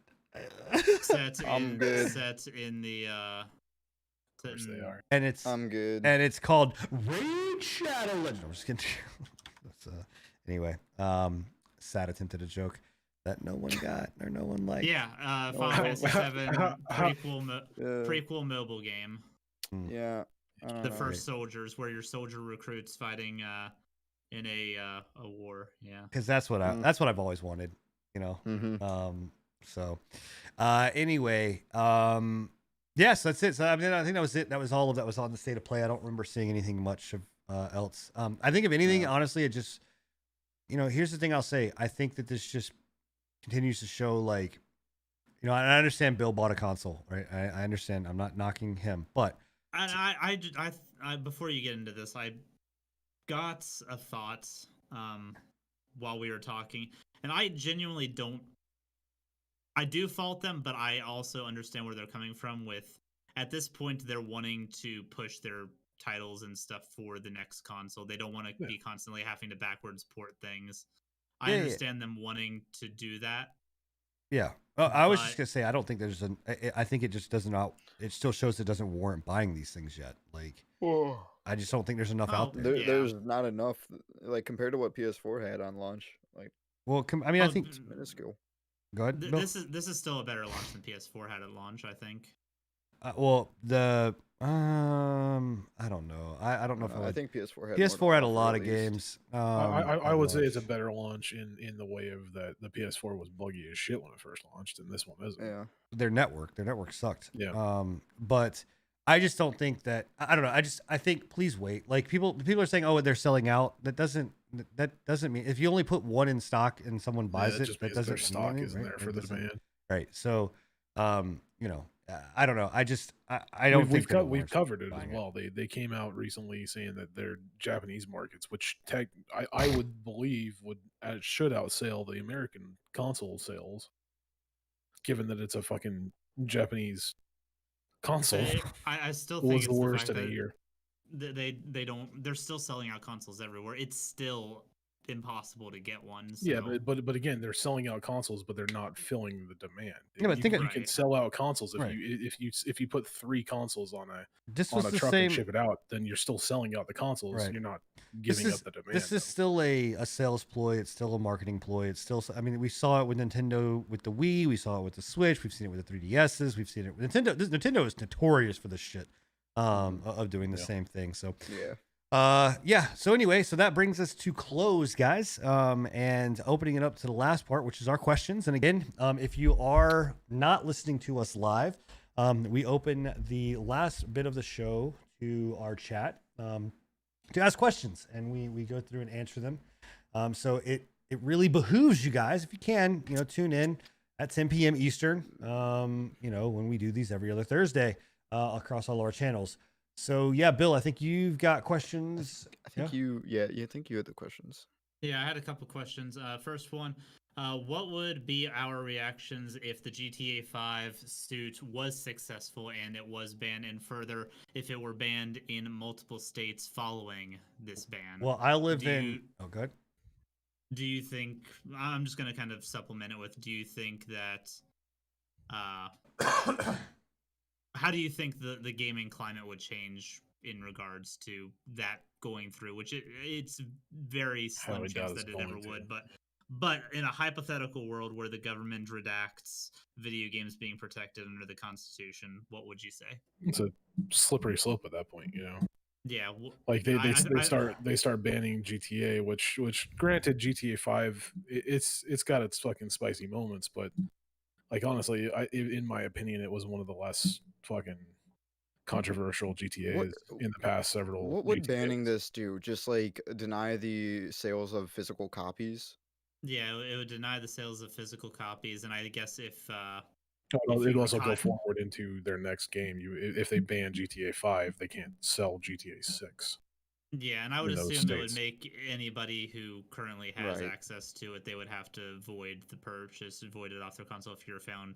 It would be basically the same as if a particular banned firearm was found in your possession, you'd be subject to fine. It just seems so I am very happy that I live in the fucking state that I do, because they don't ban shit like that. They'd rather secede from the fucking union than they would to give up that. So I just I mean, in a hypothetical world, if that were to ever pass, I would leave that state. I would, and if it was a pass just nationwide, I'd get the fuck out. Like, you're banning, you're banning free speech. You're banning free art. Banning art. You're banning. You're banning art and entertainment. And at that point, it's a slippery slope to the Nazi portion of that. At that point, you are putting into place things that are basically saying that you are giving the government the ability to police myself and my kids, and what I deem them as necessary. So, sorry. Yeah, I would be skeptical of that. At that point, it would go into all other forms of entertainment media. I could see them doing the same thing with movies. I could see them doing the same thing with music or books, like you said. Like it is a slippery slope, and once you let one form of media take the fall, it's very easy for it can stem to a lot to others. Yeah. to a lot of others Yep. easily. To answer the question directly though, if it did happen in my state, I would resist. I would play the game anyways. I would install it. I haven't I had think GTA. a lot of people would. I mean, I haven't had GTA 5 installed in ages. I would fucking play that shit. it would give you fuel and reason to play. Man, he would stream 24 hours of him carjacking to my representative, my state representative, with my fucking finger in the air, going, "Hey, buddy, come and get me. Fuck you." Yeah. Yeah. So that's that. Bill, I think you have another question, and I have a question as well from my channel. What are your guys' genuine thoughts of Oddworld being cut entirely?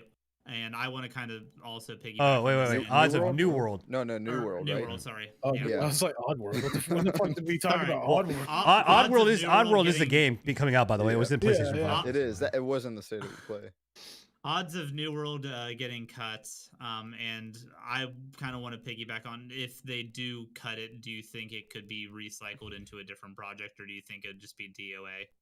It won't get cut. It'll come out, and then they'll cut it, just like they did their other game. Like, yeah, it'll definitely come out. I think it'll last for a little bit longer than their other games, but odds are extremely low that it'll actually get canceled right off the bat. I think genuinely, I think what's going to happen, they're going to release it finally. They're going to release it into early access.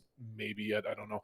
They might release it full tilt and just be like, yeah, you get what you get. I think they go full tilt. What'll happen is they will continue to fuck with it. They will continue to mess with what the game generally is and continue changing it until their player base stops playing the game because it's not what they bought, and then they'll cancel it probably. I give it maybe 6 months, maybe a year. If you're lucky if you get a year. You're lucky if you get 6 months.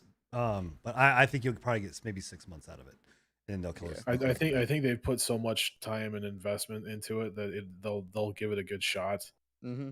The thing with Crucible, if I remember correctly, they used a lot of assets from another game. Yeah. Well, what's funny is that you see. We didn't hear a lot, like we saw New World, but we didn't hear a lot about New World, and then Crucible got canceled, and then we started hearing a lot about New World, right? And so I see that same rotation. I think what you're going to see is New World comes out, it's going to be there, we're going to hear about Lost Ark, and then all of a sudden New World gets canceled, Lost Ark gets put in the thing, and then boom, you know what I mean? What was the end of that? They're rebounding on each of these games. What was the end of that question as well? I know there was another. If it did get canceled, would it get pushed into something else? I think so. I think so. Yeah. If it got canceled and they continued to make games, they would 100% reuse the assets. Okay. Yeah. Yeah.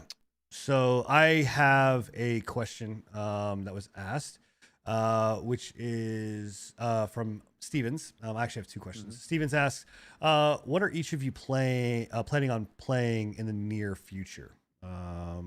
That's a loaded fucking question. I mean, right now, I mean, I don't know. Realistically, the near future, there's not much that's on my radar that's just like, gotta have it, gotta need it, gotta want it, kind of thing. Okay, well, I do have my eye on the Diablo 2 remaster, but I don't have a lot of faith. Fuck it up. We didn't get to talk about it. Fuck it up, man. Yeah, I don't have a lot of faith in Blizzard. Like, this is okay. Myself and Enigma. I don't know. Bill, did you play a lot of Diablo 2 at all? I barely played any. Okay, so then me and Enigma, together probably have dumped my fucking lifetimes worth of time into Diablo 2. They did necromancy, right? Enigma, right? Do what? What's that? From what I heard, they did necromancy how you like it. Yeah. Diablo 2 was amazing. Yeah. So if they can remake it, I mean, I'll fucking play it if they can do it correctly. Again, just don't fucking touch it. Just remake it. Leave it alone. And leave it alone. Like, the game is good. Leave it the fuck alone. Give it a facelift. And I think all I want. And honestly, I really don't want to wait till 2 weeks, but I want to keep the show going. We need to talk about. We'll talk about this about Diablo 2 remastered on the next show. I promise you guys, because I do want to talk about this and Project Diablo 2 and where these two are going to be. Like, how do they live and coexist in the same place? Yeah. But I do not trust Diablo. I do not trust Blizzard. They fucked up World of Warcraft, or not World of Warcraft. Well, they're fucking up World of Warcraft, but they fucked up Warcraft 3 Reforged. They fucked up StarCraft with their remake on that one. So, like, they are batting, an 0 for 2 right now. I cannot imagine that they're going to, and maybe, I mean, Warcraft 3 was pretty well loved by RTS fans, and so was StarCraft. But Diablo is a whole other level of love for that game. Like, you cannot fuck this up. Like, please don't fuck this up. So so that's mine is probably Diablo 2. And maybe if one of these MMOs come out, Ashes of Creation or Pantheon, but that's the key word there. It can't be worse than the Warcraft 3 remake. It fucking can. It fucking can. It absolutely can. 100% it can. Do you not have a phone? Yeah. Dude, watch them put in the fucking real money auction house into that fucking game. Dude, like, all of their bad ideas are going to put in there. Like, oh, God. As for me, I think on the horizon, Endwalker, probably the next one, Final Fantasy 14. Looking forward to that, obviously. I'm trying to pull up my Steam list to see if there's anything I have a wish list. That's really the only thing. Like, this year has been so slow on video games, like even into last year, that I've just, like, the only thing that I was looking forward to was Cyberpunk, and I played that for forever now, and I'm just looking forward to when they actually, push patches in for that. So yeah, I'm looking at some PS5 games coming out. The new Ratchet and Clank, I'm really, really excited about. Looks good. That trailer we got in the State of the Play, wasn't that the same trailer that we got before? Like, pretty much. Yeah, they haven't really changed much info on it or anything like that. Really excited about that. Elden Ring, whenever that decides it wants to never start. That's funny. That's a unicorn, Bill. You know it. Yeah. And other than those two, there was a third one, and I completely lost it. It's Puyo Puyo Tetris 2. I'm actually Octopath Traveler 2. Final Fantasy 16. Sorry. Yep. Ooh, that's a good one, actually. Yeah, I do want to play 16. It's not confirmed Octopath Traveler, but it's Octopath Traveler 2. Yes, yeah. They're making Octopath Traveler 2, and Octopath Traveler 1 is an amazing fucking game, by the way. I would love to play that game. Yeah. Bill, anything or Scruff? I mean, honestly, since I just kind of started diving into Final Fantasy, probably just more of that. Get to the expansions and whatnot. But nothing new released wise. But I did just pick up the full BioShock collection, which I played them just briefly in the past, and I loved them. But like, I'm finally, I think, gonna like sit down and actually, experience them. What about that 9 to 5 game? You're not excited about that? No. Oh my God. No, that game was. That was so bad. That game was. That reminds there that seems familiar. Was that shooter game that they announced so far? 3v3 shooter game. So bad, man. I think I have a beta invite for it that I've had for like forever, and I'm just like, well, there's a 9 to 5, and then there's another game that is in that same. It's that co-op or competitive shooter, but it's not 9 to 5. 9. No. 3 to 6. Yeah, maybe something like that. 2 to 4. I gotta work 6. I think 11 to 20. Which one are we talking, bro? Yeah, I forgot what it was called, but it's another shooter. So and also to the Oblivion game. I'm looking forward to that, whatever that may. The Oblivion game, ESO. No, not Oblivion. Obsidian. Sorry. Avowed. Yeah. Oh, Avowed. Yeah. Actually, that one. Yeah, I could put that on my list too. Is that coming out this year? No. Well, are we sticking to games that are coming out this year? Or are we sticking out, forever games? I don't know. That's what I took it. If we're talking about forever games, then WildStar 2, whenever that decides to become a thing. We all know that. Yeah. All right. Last question, guys. And this should be pretty quickly. Would you guys be interested in if they made Lost Planet 2 or Lost Planet 3? Yes, Yeah. I actually really enjoyed Lost Planet 1 and 2. And Lost Planet 2 was dope. It was very underrated. It went way too far under the radar. Yeah, I actually looked to pick that game back up if the servers were still live, and they're not. You can't play online. That was one of the few games where like a quote unquote timer mechanic didn't give me severe anxiety. Yeah, I love the chill, like the frost mechanic, and like the all of that. It was a good game. So yes, I enjoyed it. I would definitely look into it. Yeah. Yep. Did you ever get to play it, Scruff? No, I never played Lost Planet. I've seen them and stuff, but never played. All right, yeah, it's It was a really ahead good of game. its time. But other than that, guys, thank you all for being here. Chat, all across all platforms. Thank you so much for being here and hanging out. Great show. As always, we love to do them. And as always, we hate to see them go whenever they're done. But we'll be back in 2 weeks, guys, on Thursday at 10 p.m. Eastern. We will go live again and bring episode number 30 to the world. So you guys make sure that you hang out. I don't know. Are you guys, any of you guys streaming after this? I may stream. I don't know yet. I haven't decided. Scruff's going to be playing some Final Fantasy 14. So we're not gonna be doing For the King. Yeah, that's not gonna happen. No, I think I'm jumping to Final Fantasy again tonight. Fuck you. So in any case, I may come online. I don't know. I will not be live. But yeah. Anyway, guys, you have a wonderful.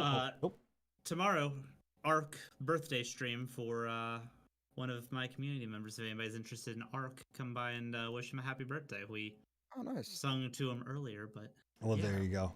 Thank you guys for being here. Check out the show, Exclamation Mark Podcast, and all the channels. Go on Spotify, fucking download the damn thing, and go to our YouTube channel and like it.